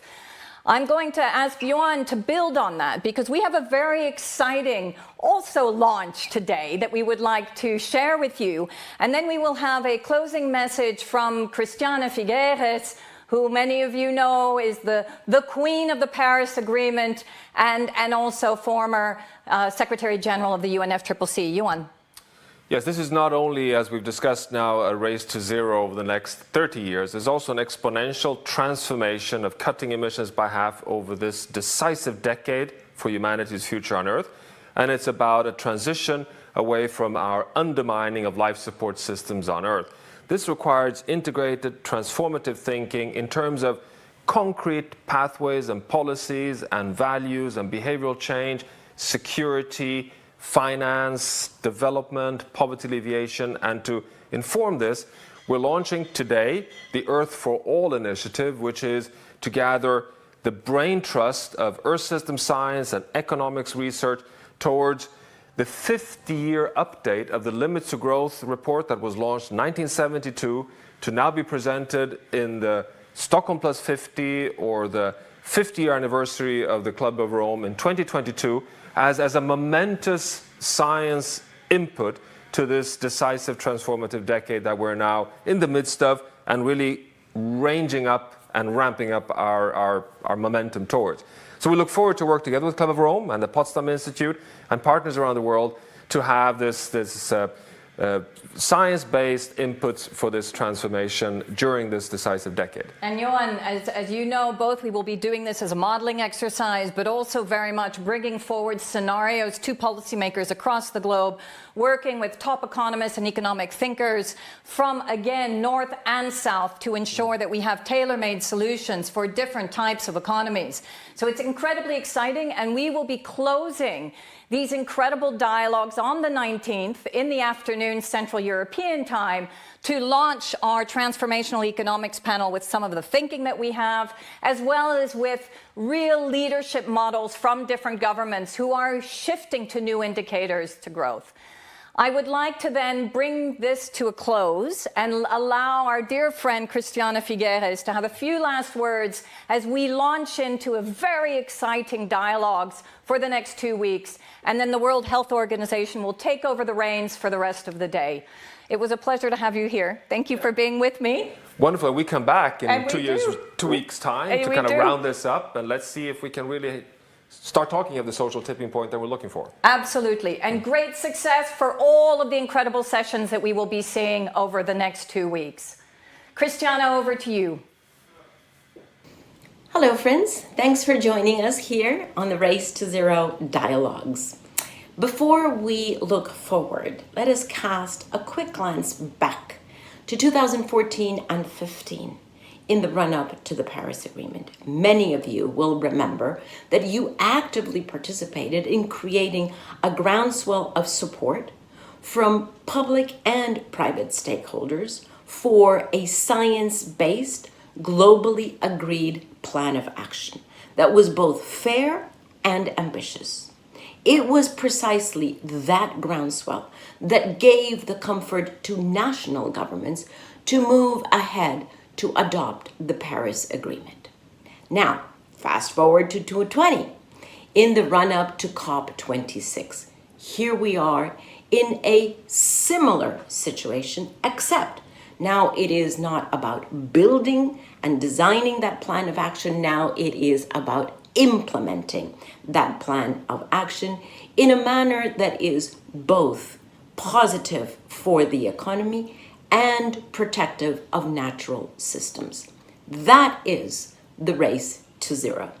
It is the groundswell of action for the national governments that need to move forward at COP26, setting new targets and then putting forward the policies and incentives at the domestic level. That is why it is so important that between now and COP26, all stakeholders, including cities, regions, business, finance, everyone, have the vision of where we need to go, but also demonstrate the implementability of zero net by 2050 or before. And I stress or before, because let's remember that it is the cumulative nature of the greenhouse gas emissions that make every day, every month, every year count.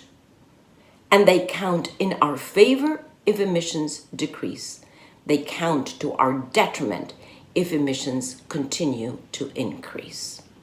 Reduction of emissions, as you well know, has always been urgent, but never as consequential as right now.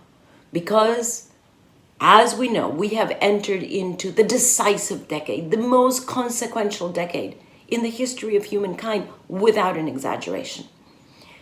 We must, by 2030, have been able to cut our greenhouse gas emissions by 50% as compared to where we are now. If we don't do that, as we all know, we walk into a world of constant and increasing physical destruction and untold human misery. Conversely, if we're able by 2030 to have cut our emissions by 1/2, we would open the door to a world that not only avoids dystopia, but actually builds a much cleaner, safer, more resilient world than we have right now. Thank you so much, Christiana. And now handing over to the World Health Organization for what we hope will be a good continuation, and I'm sure, of this incredible opening session. We're not at the closing yet. Opening session of the Race to Zero dialogues. Very much. Here is the World Health Organization transmitting live from Geneva, our headquarters. Very, very happy to have the opportunity to start this race. And the race cannot start on a different way. It has to start with health at front. What else will make and motivate people these days to run other than their health? I think they have never been so motivated. So we need to make sure that this race to zero will be as well the race of our lives to health, to well-being. Nothing else will be acceptable. Our society these days needs positive engagement, needs positive solutions, needs a good recovery, a healthy one, an economically feasible and positive one, and obviously recovering as well as a society. So plenty of good arguments that the health sector, the health community can offer. That's why we are so happy to have been invited to open this very exciting dialogue. I will be your moderator. My name is Maria Neira, and I'm the Happy Director of the Department of Public Health and Environment at the World Health Organization. And together with the health community, we are very happy to start to launch this with all of our energy, trying to make sure that this will be, as I say, motivate as much as possible the different communities and societies, and very much convinced there are plenty of win-wins, co-benefits, and motivation for doing much more, and to make sure that this race to zero emissions will be the race to health and the race to zero deaths as soon as possible. It is my pleasure to start the opening this dialogue with Dr. Naoko Yamamoto. She's the ADG for the Healthier and Wellbeing Population. So Naoko, over to you, please, for a welcoming. Thank you, Maria. Distinguished guests and dear friends, good morning, good afternoon, good evening. I'm pleased to welcome you to the Climate and Health Day, the Race to Zero dialogue on behalf of WHO and our partners, the Global Climate and Health Alliance, the UK Health Alliance on Climate Change, the Glasgow Caledonian University Centre for Climate Justice, the London School of Public Health and Tropical Medicine, and Wellcome Trust. Today is an important day. It is, of course, the first day of the Race to Zero dialogue. Also, it is the first day of our reconvened 73rd World Health Assembly, where the governments of the world have gathered to plan the continued fight against COVID-19. It may seem that climate action may be delayed because of the COVID-19 pandemic. At WHO, we don't see it that way for two reasons. Firstly, COVID-19, like all recent pandemic, came from the natural environment. Emerging infections as often associated with environment disruption. To avoid the next pandemic, we need to rebalance our relationship with nature and with the climate. Secondly, the massive mobilization of resources to respond to the COVID-19 can either be invested to protect the planet and its people, or they can prolong the life of polluting industries and unsustainable development. We must choose the first path. National governments need to lead, but they are not enough. We all need to play our part. We would like to thank the UN climate champions for initiating this critical discussion across society, and for Selection Health for the opening day. Thank you.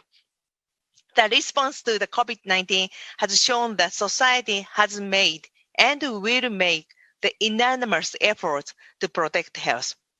As you will hear, health has some of the best evidence, the most compelling stories, the most trusted voices for climate action. This Race to Zero dialogue should mobilize support to make the strongest possible commitments to the renewal of the Paris Agreement as the 26th Conference of the Party to the UN Framework Convention on Climate Change. I am therefore delighted to hand over again my colleague Maria Nera, Director of the Environment, Climate Change and Health, to moderate the exciting opening session. So, Maria, hand over to you. Thank you very much, Naoko, and thanks for reminding us the importance balance with nature, recovering our good relationship with nature, the ecosystems, the biodiversity. I'm so excited to have the right people today here joining us to address all of these key issues, and the participants that I'm sure will be contributing, and thanking as well all of those who with us organized this dialogue. Patricia Espinosa, you were always saying that we need to raise ambition, we need to increase ambition, and we cannot agree more with you, Patricia. Set us the scene for us. How can we raise ambitions in the time of COVID-19? Over to you, Patricia. Thank you, Maria. Thank you for allowing me to be part of this leading off the discussion on this complex relationship between climate change and health. It is indeed a difficult time. We are meeting at this time when the global pandemic, the worst in over a century, has brought suffering to so many throughout the world. And while we are optimistic for an effective vaccine, thankful for the leadership of organizations such as the World Health Organization, and grateful for the incredible efforts of frontline workers, the end of this is not yet in sight. One of the things the pandemic has not stopped is humanity's other great challenge, which is climate change. The planet continues to warm, sea levels continue to rise, extreme weather events continue to threaten the lives, livelihoods, and health of people around the world. So we have these twin crises that are exposing humanity's greatest vulnerabilities and are magnifying our most urgent challenges. And while there are certainly no silver linings in human and environmental devastation, the convergence of the health and climate crisis do offer a slim window to build a better future. Recovery strategies from COVID-19, if we get them right, open new possibilities for creating cities and communities that are clean, green, sustainable, and healthy. We have now a once-in-a-lifetime opportunity to prioritize both health and climate agendas simultaneously. Climate change clearly has a serious impact on the fundamental components of good health, including safe drinking water, clean air, sufficient food supply, secure shelter. Extreme weather events such as hurricanes, floods, and fires destroy homes, food sources, and medical resources. These events result in displacement and death, with some of the world's most vulnerable at particular risk, including children, the elderly, people living in small island developing states and other coastal regions, and all places struggling with weak health infrastructure. It is clear that health must be a driving factor in increasing our collective climate ambition and our actions, action that must happen now. 2020 was already a critical year for climate change before the pandemic arrived. And nations have outstanding work to complete if the Paris Agreement is to be implemented, and they must boost their climate ambition under it as well. The most important and immediate task, however, is the submission of updated national climate action plans, or NDCs, by the end of this year. These NDCs offer a chance for nations to chart a path forward for both climate change and health. It's encouraging to see that several climate vulnerable countries have already highlighted the health and economic benefits in their revised plans. The Marshall Islands, for example, have pointed out how its renewable electricity roadmap brings health benefits. And Rwanda has included an extensive framework for becoming resilient to the impacts of climate change, including to improve and protect people's health. The bottom line is this: we need to see strong, clear, and positive declarations by all stakeholders on the need for more climate ambition in their NDCs and long-term strategies. However, there is no time for delay. The NDCs are submitted only once every 5 years. By the time we reach the next deadline in 2025, our collective window of opportunity may have closed. Throughout this process, nations must also recognize that raising ambition requires the participation not just of governments, but also cities, regions, businesses, investors, and ordinary cities, which is where this Race to Zero is playing such a critical role. Race to Zero is not a campaign of the future, but a campaign of today. Its members are demonstrating their commitment to a zero carbon economy by publishing immediate plans for COP26, as well as setting interim targets in 2025 and 2030. In short, the campaign is sending a clear and unmistakable message that its participants are committed to meeting the goals of the Paris Agreement to create a healthier and more sustainable and resilient tomorrow for all people. I look forward to the outcome of your deliberations, and I certainly hope that this will show optimism looking forward. I think this is very important. We need to give people hope, and I think there is reason to have hope. Thank you very much, Maria. Thank you. Thank you very much, Patricia. You are always excellent when motivating our need for more ambition. And of course, you heard us saying so many times that the Paris Treaty is probably one of the strongest, the most powerful public health treaties. But now, more than ever, as you rightly say, if we want motivation and if we want to make sure that people will not go to another crisis like the one we are facing now, we need to tackle the causes of climate change, and that will bring enormous benefits as well for global public health. So thank you very much. You were mentioning as well the vulnerable countries, and this reminds me that our next presenter will be the Prime Minister of Fiji. He will deliver his message on a video message for obvious reasons, for logistic reasons. So the Prime Minister of Fiji has the floor, please. Excellencies, distinguished delegates, my fellow climate champions. Hello and a very big Mbula Vinaka to you all from here in Fiji. As we kick off the Race to Zero November dialogues, today's talks focusing on climate and health come at a turning point in history. We are faced with dual enemies of almost unthinkable cost and consequence: climate change and contagion.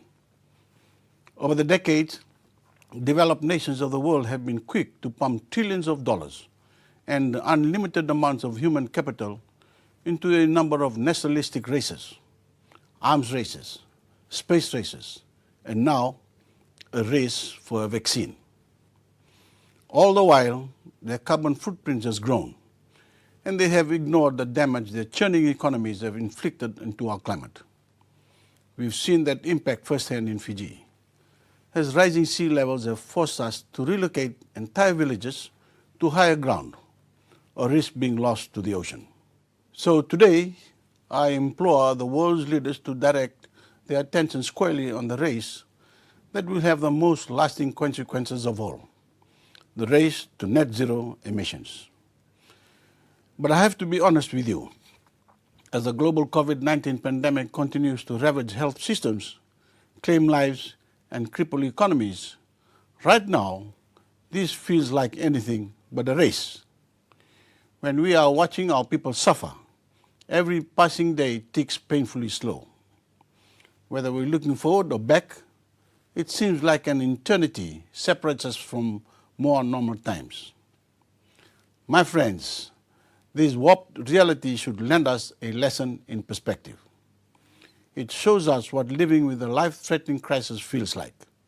And unlike climate change, it's proven impossible for any nation of any size to turn a blind eye to the damage unfolding. COVID-19 is our wake-up call. We've been offered a glimpse into the not-so-distant future, one where the compromised health of our humanity and our planet alike make every day a fight for survival. But unlike the pandemic, we see this life-threatening catastrophe coming, and we have the chance to act now before it's too late.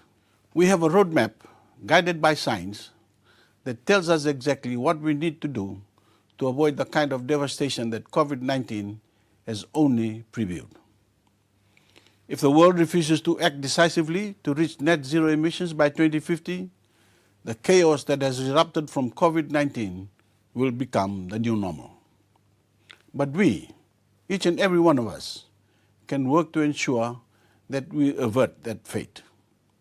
We can carve out a future that is brighter, greener, bluer, and healthier. This pandemic poses a once-in-a-lifetime opportunity for us to get our priorities straight and see that the recovery of our health systems, our economies, and our climate, battered and bruised as they may be, take place concurrently. No nation regrets the efforts and investments they have given their healthcare systems in the lead-up to this pandemic. most wish they had done far more. Make no mistake, the climate catastrophe brewing on the horizon will be far more devastating than COVID-19. No nation will regret having slashed emissions and shifted to renewables, or having supported climate-proof developments the world over. So to the leaders of nations, of cities, of businesses, of investment funds, and of universities around the world, wake up. Commit to net zero.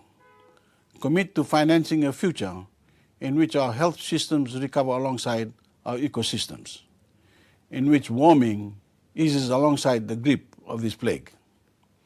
If you fail to make this commitment, history will not look kindly upon you.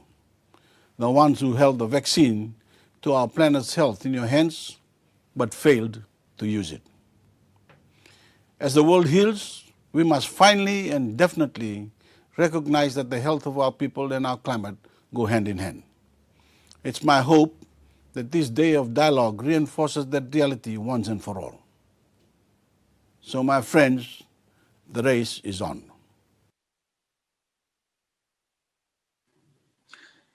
Thank you very much, Prime Minister Fiji, Frank Bainimarama.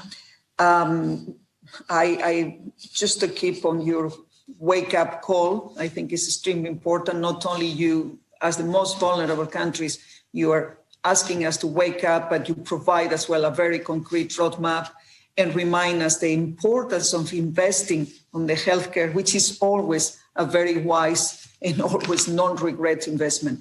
Let me now invite Minister Costa from Italy. He will stress what are the priorities for the co-chair UK-Italy presidency of COP and the priorities as the G7 and G20. Minister Costa, please. I think we have a video from him. La pandemia sta avendo effetti devastanti, ma sta anche The pandemic is having devastating effects.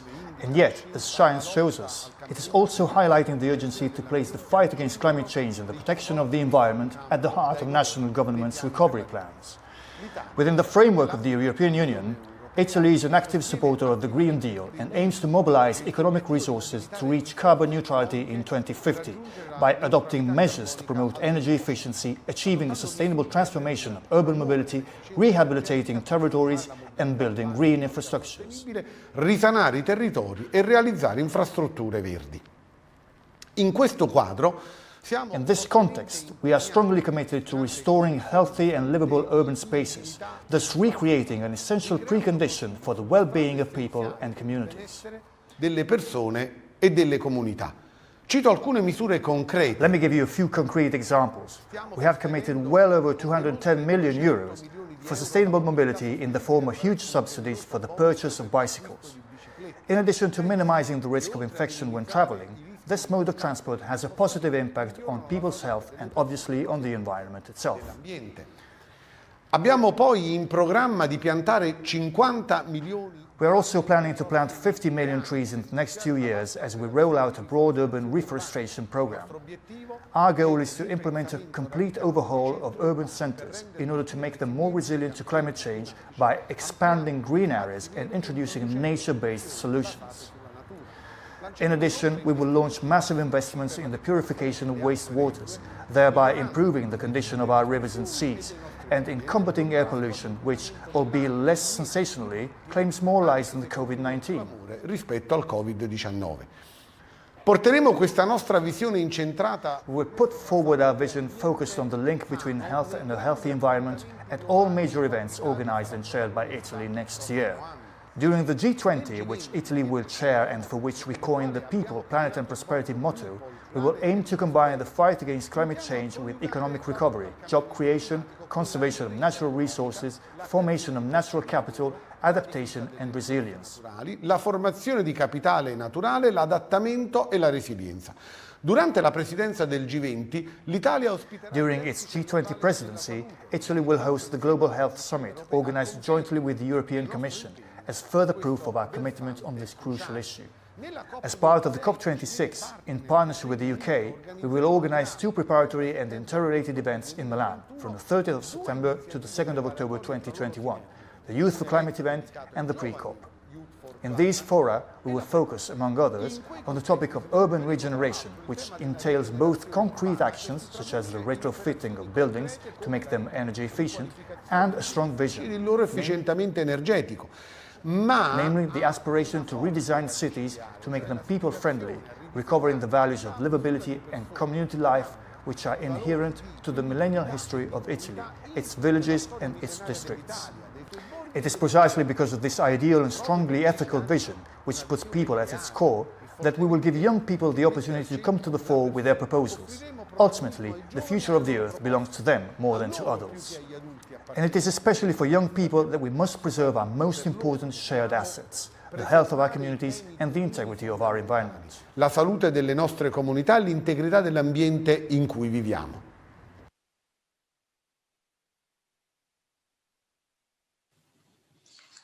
Dear Minister Costa, thank you very much. Not only the Italian cities are beautiful, but now there will be sustainable, resilient, adaptable, fighting against climate change, air pollution, and making the life of our citizens definitely much better. So thank you for that. And we receive as well with a lot of good hope that all the activities that you have described that will be taking place under the G20 presidencies, it looks really very exciting. At the moment we are talking here at the headquarters in WHO and around the world virtually is taking place the World Health Assembly. You know that normally it takes place in May with all the ministers of health participating. This year, obviously, I don't need to remind you, everything is exceptional and everything is special. So Dr. Tedros is opening the World Health Assembly at the moment we are talking, but of course is following very closely, and he wants us to bring our laptop to him at the coffee break to follow what is going on this dialogue on climate change and health. But now we have a message from him. Over to Dr. Tedros.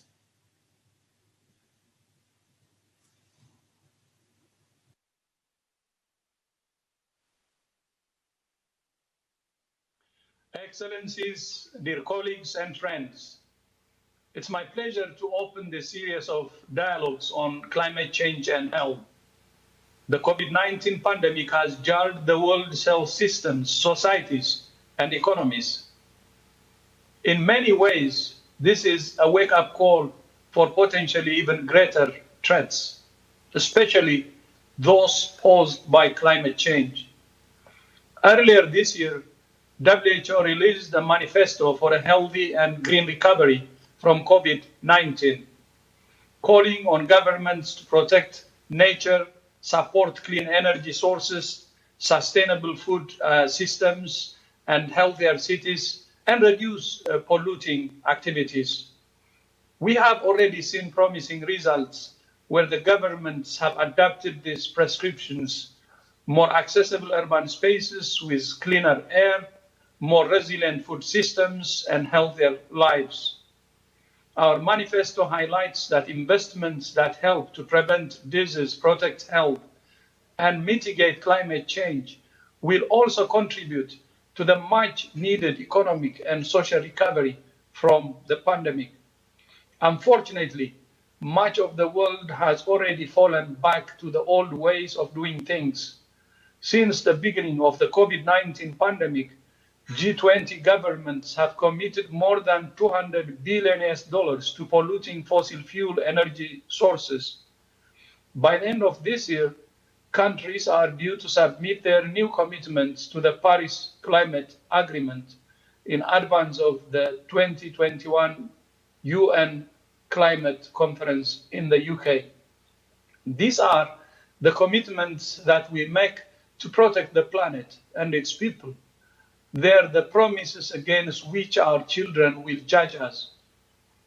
The leaders of island nations and other vulnerable countries have been very clear. The decisions we make this year will determine whether their children will still have a place they can call home. To win this race, we need everyone on board, and the health community has a key role to play. As part of their commitment to do no harm, leading health institutions are also beginning to rapidly decarbonize their services. Just last month, the single largest health system in the world, the National Health Service of England, adopted a detailed plan to become the first national health system to reach net zero carbon emissions.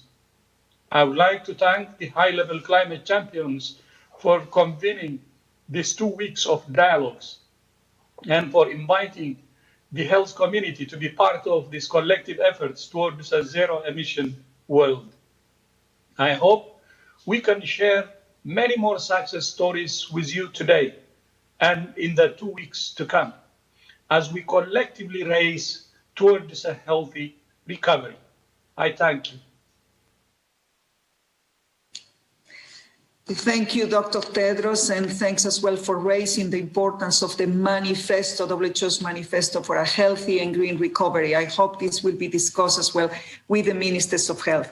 Let me now finish this first part of our dialogue, but not without thanking our partners who have contributed to realizing this climate and health dialogue. Global Climate and Health Alliance, the Wellcome Trust, the Glasgow Caledonian University, the London School of Hygiene and Tropical Medicine, the UK Health and Climate Change Alliance, and of course, all of those who will be now participating on a dialogue. It will be my pleasure now to have a dialogue with Ministro and Vice President of the government in Spain, Teresa Rivera, Mr. La Camera, who is the Director General of IRENA, and Richard Smith from the health, he will be talking about the COP26. Let me start this dialogue now and maybe inviting Teresa Rivera. Spain is taking quite strong decisions and phasing out coal, and tell us, Teresa, share with us your experiences and why is this so important for health as well? Is that something that the citizens are perceiving it in that way or not? Over. Hello, everybody, and thanks a lot, Maria, for this invitation and for this question. I think that a very important thing, echoing all the previous comments, is something you like to state, and I'm going to echo it. The Paris Agreement being considered a kind of a global health treaty, which is true. I mean, at the end, we know that the relation between climate, air quality, biodiversity, a healthy planet, and a healthy humankind is quite strong. And I think that this is something that becomes more and more obvious thanks to the research and the knowledge that different experts facilitate to the public opinion, but also because of the very delicate interconnections between the different balances in life on Earth, and obvious because people is understanding and experiencing what it means for their own health patterns and health states. It happens with air quality, it happens with biodiversity and virus and so on. And I think that this is becoming something very important in the public agenda. So I would say that science is key. Global health, global environment, global challenges, and global cooperation is key. And this is a very good week to remember it. And thirdly, I think that these pandemics have also shown to what extent people comes back to the very essential primary things. We all take care of our families, our very close environment and context, and we look into the very concrete impacts in our well-being. And I think that it is a good opportunity to stress why working on environment is important also for our very close context. And this is what happens when we talk about coal and when we talk about phasing out all these sources of air quality damage. So I think that we need to build these positive agendas, stressing that it is important to consider people at the center of our action. So taking care of the social impact and the human impact of this transformation, allowing people to find them alternatives to the traditional way they have earned their lives and the traditional way they have understood what they had to risk or they had to lose because of other primary things. Once we manage to do so, things become a little bit easier. And I think that there are some binomials that work very well.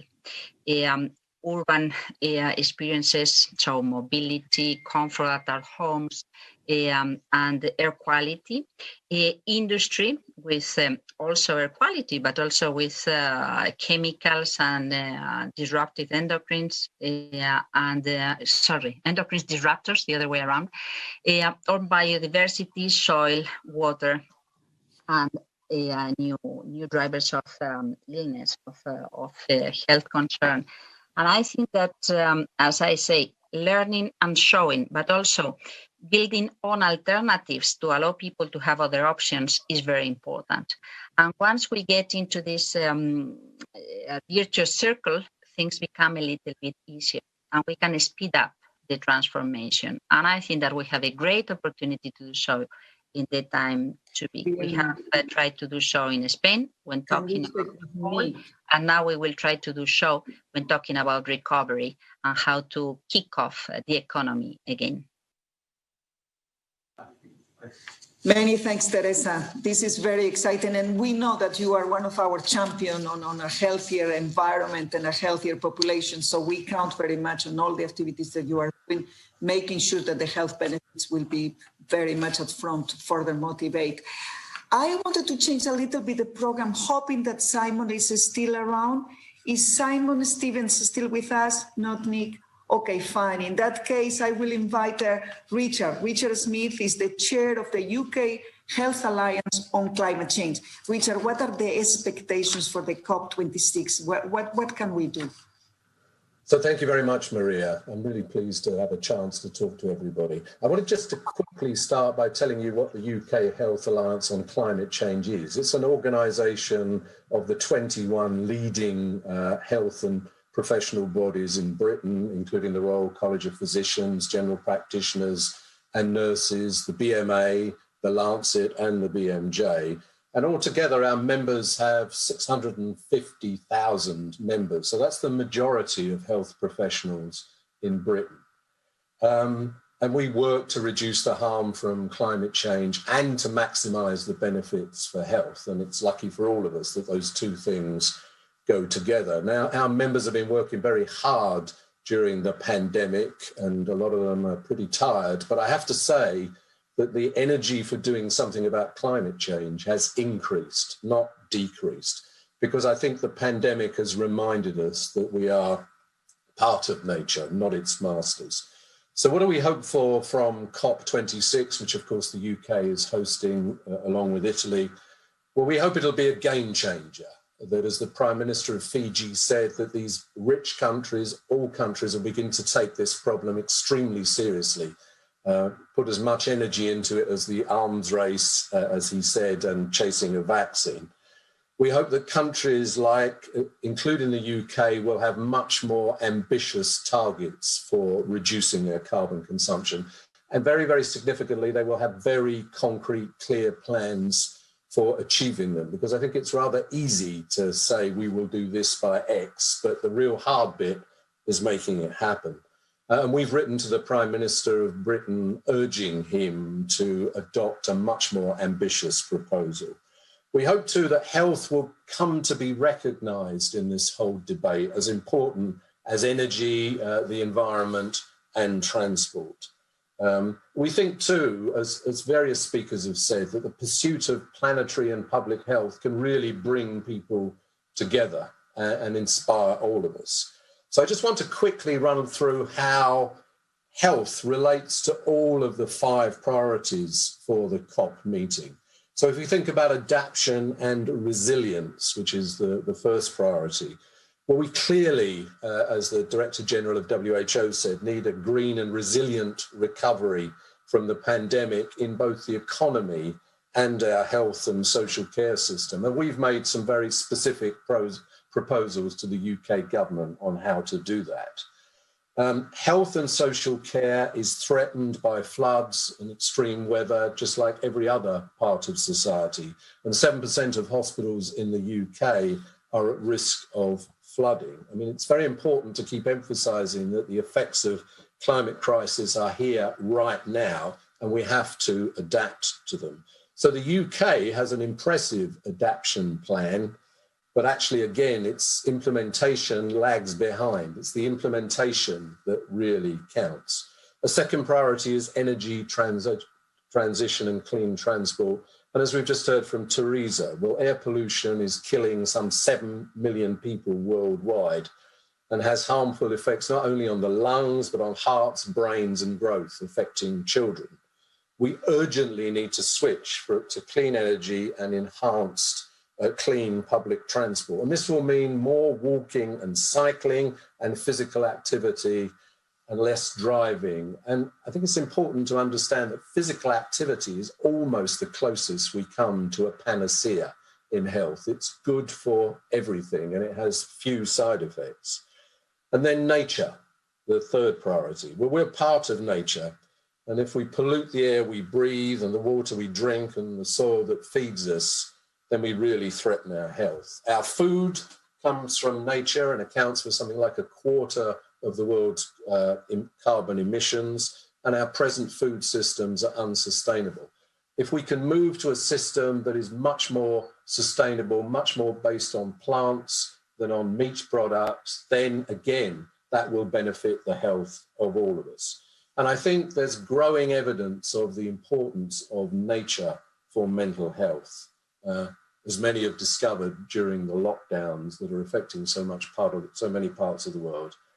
And lastly, finance, the fifth priority. Well, finance drives much of human activity, and we're pleased to see that the financial community is stepping up to the plate, although I noted what the Director General said about 200 billion being invested in fossil fuels. And we think that a carbon tax on food and other things can not only shape human activity, but also bring revenue to governments and reduce harm. And many of our members of our 21 organisations have divested from fossil fuels.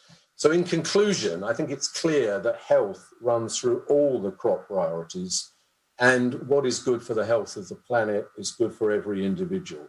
And I think that the pursuit of health can bring the world together. Thank you.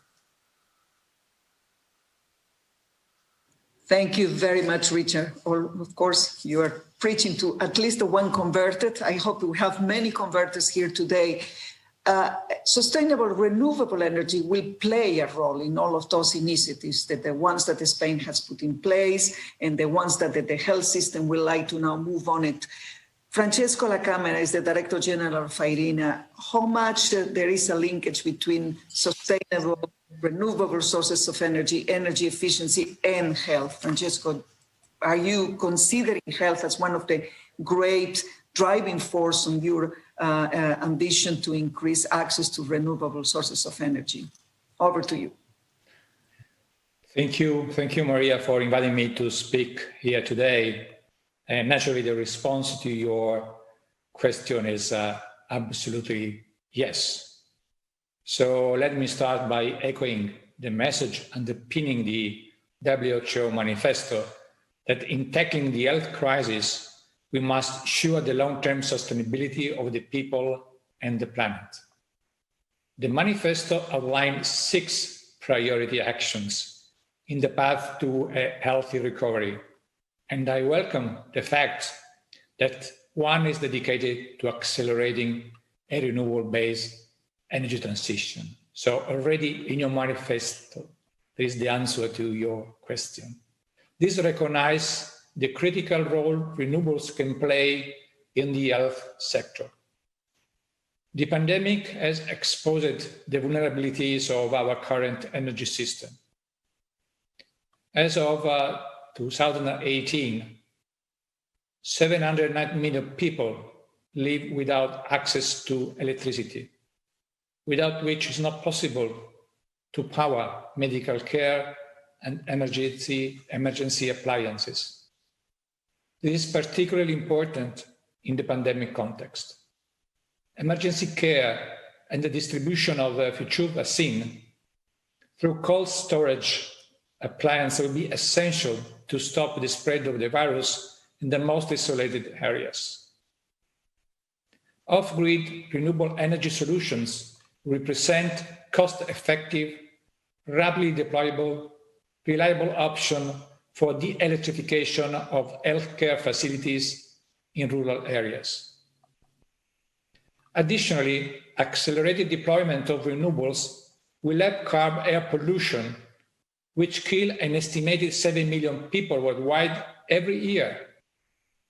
According to WHO, 9 out of 10 people breathe air containing high level of pollutants. These are incredible compelling reasons for recovery measures to prioritize a renewable-based energy transition. Our urgent and coordinated action is needed today. ARENA's post-COVID report shows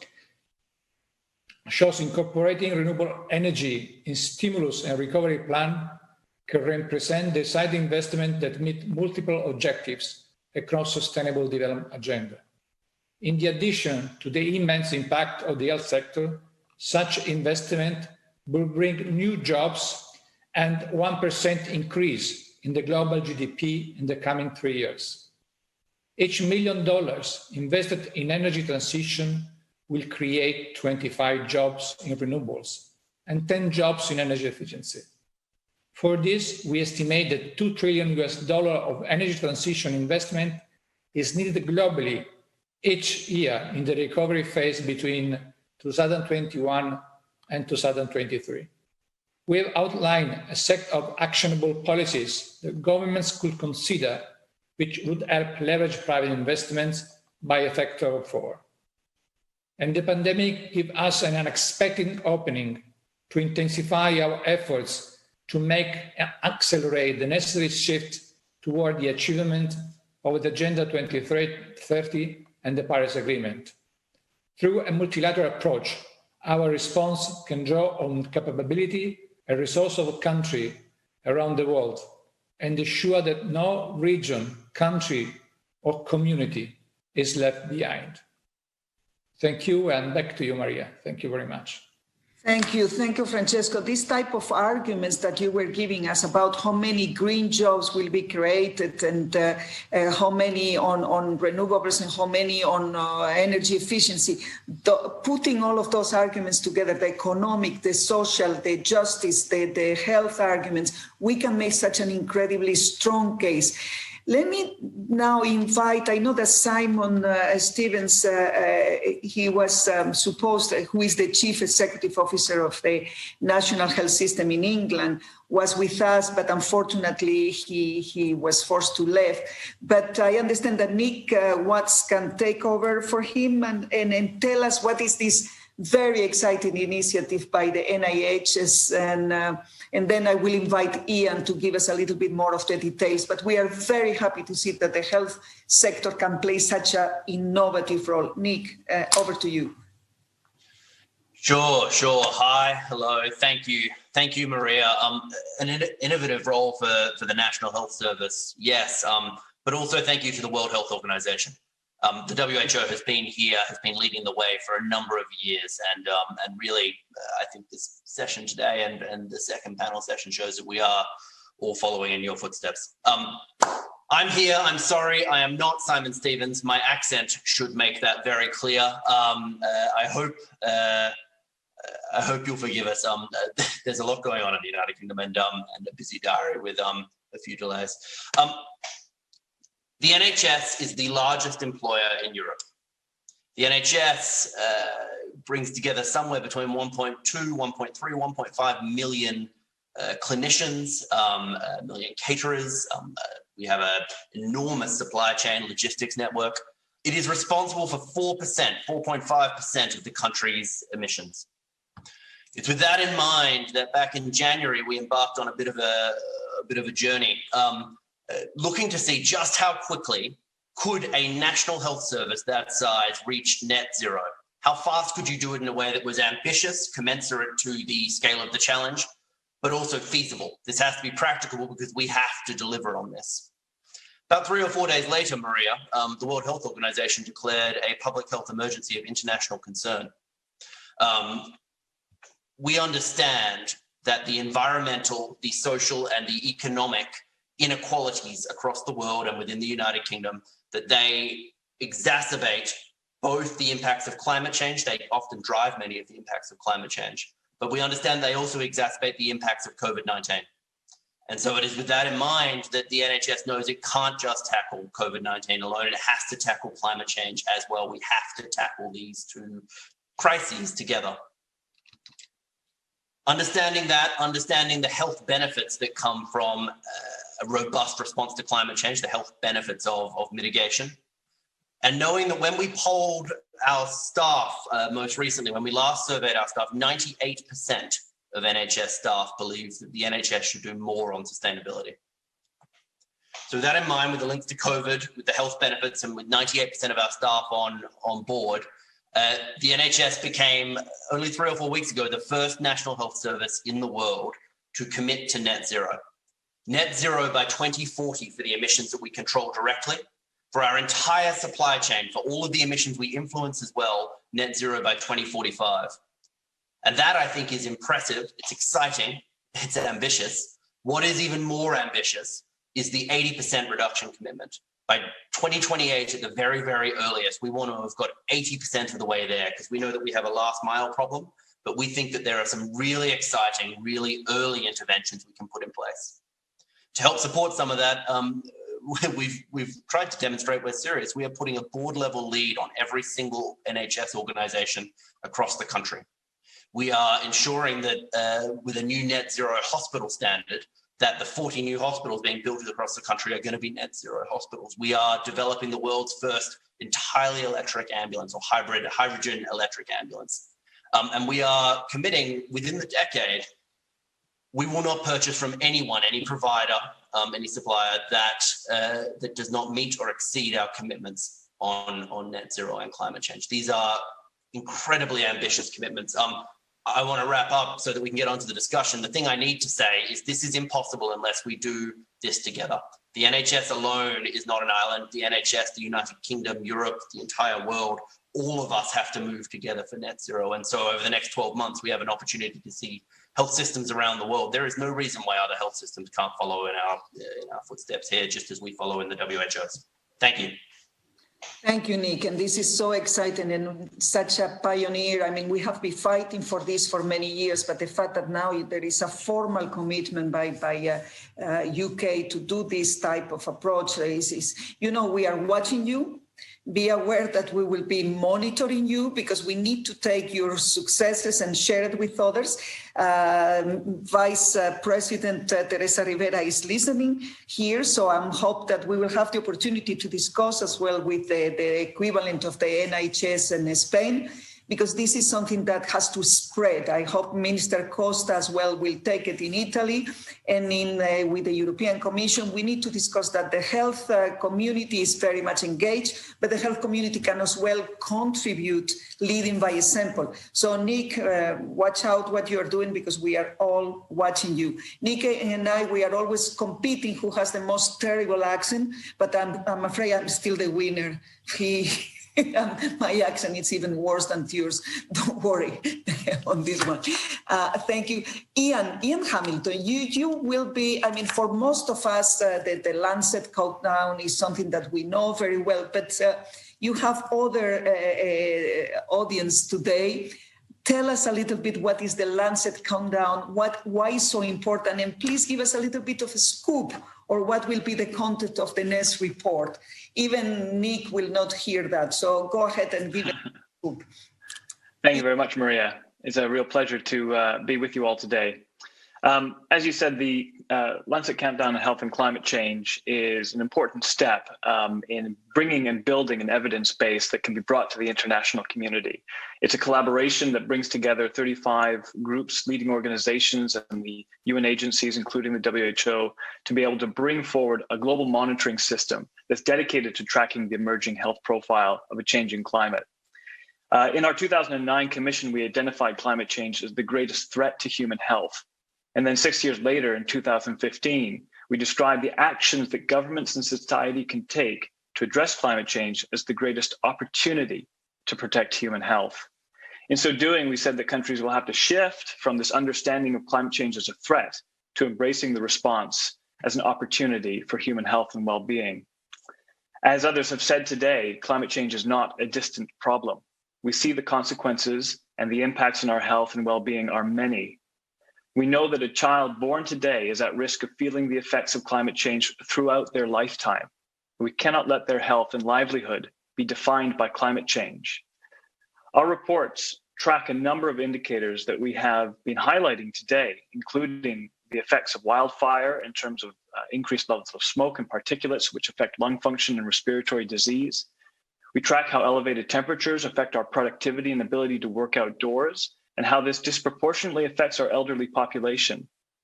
We also show that increased risk of vector-borne diseases, such as malaria and dengue fever and tick-related disease, due to changing landscapes or encroaching, are a part of the population risk. And a lot of this is to do with that our actions around Race to Zero in particular are incredibly important. If we take these seriously, we can promote a healthy society now and going forward. For example, as Francesco mentioned, the ability for increasing renewable energy, which displaces fossil fuels and removes air pollution, especially coal-fired electricity, we can reduce cardiovascular and respiratory death. The reports also track how promoting healthy activity and travel infrastructure can make a big impact on the cardiovascular health of many. And one of the main challenges that we see certainly is a shift towards a more plant-based diet as being an important part of that conversation, and reducing the overconsumption of red meat, which is responsible for more than half of total global agricultural production emissions. This is incredibly important as an action that we take daily in our lives. So the Lancet Countdown aim is to support and encourage the global conversation on health and climate change by setting out an evidence base that describes the impacts of climate change on health, the risks of failing to adapt, and the benefits of climate mitigation actions. Going forward, I'm actually really pleased to say today that we're continuing to grow the family of the Lancet Countdown, and we've established 2 regional centers, one in Asia led by Tsinghua University in Beijing, and also in South America led by the Universidad Peruano Cayetano Heredia in Lima. They will join our national partnerships in Australia led by University of Sydney and Macquarie University. And this year, for the first time alongside the global report, we will be launching the China report countdown. This is really important to us to continue to build our regional partnerships and strengthen the global research effort that take forth.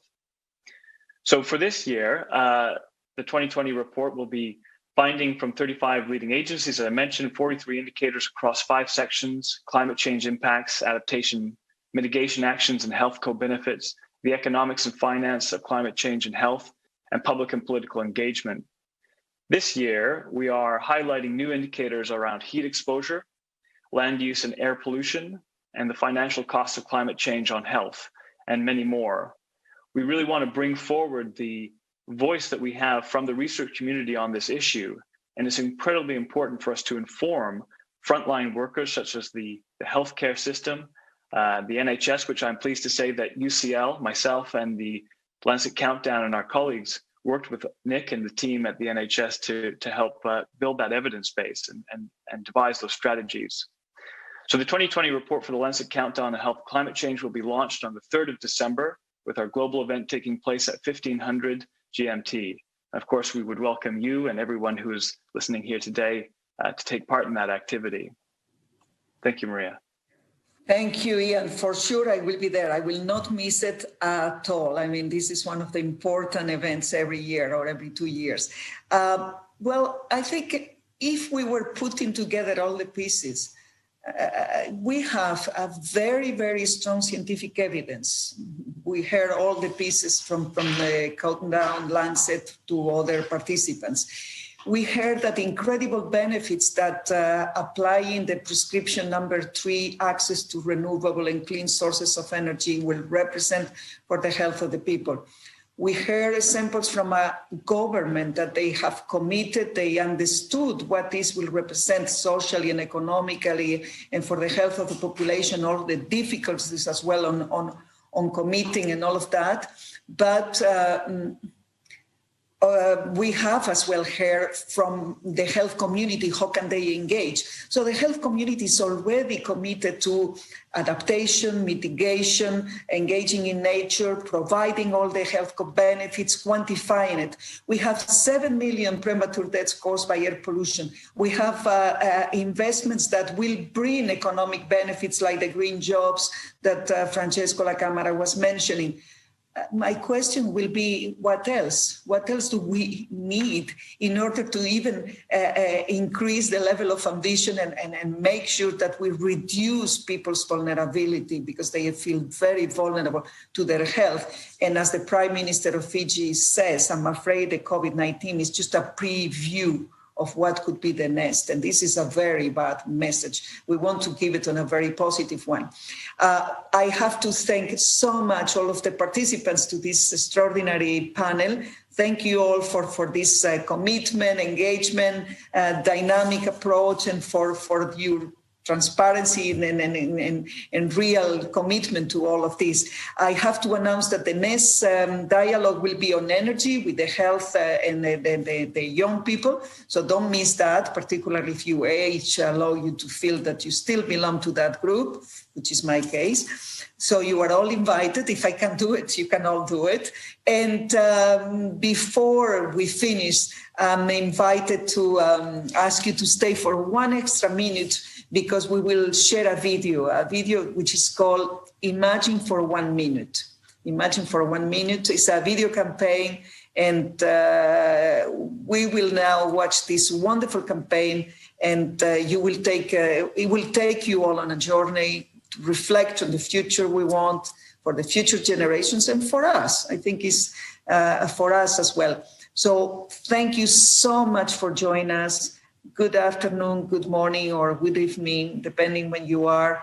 Stay safe and make sure that you contribute to be healthier as well. Over to the video, and thank you very much all. Bye.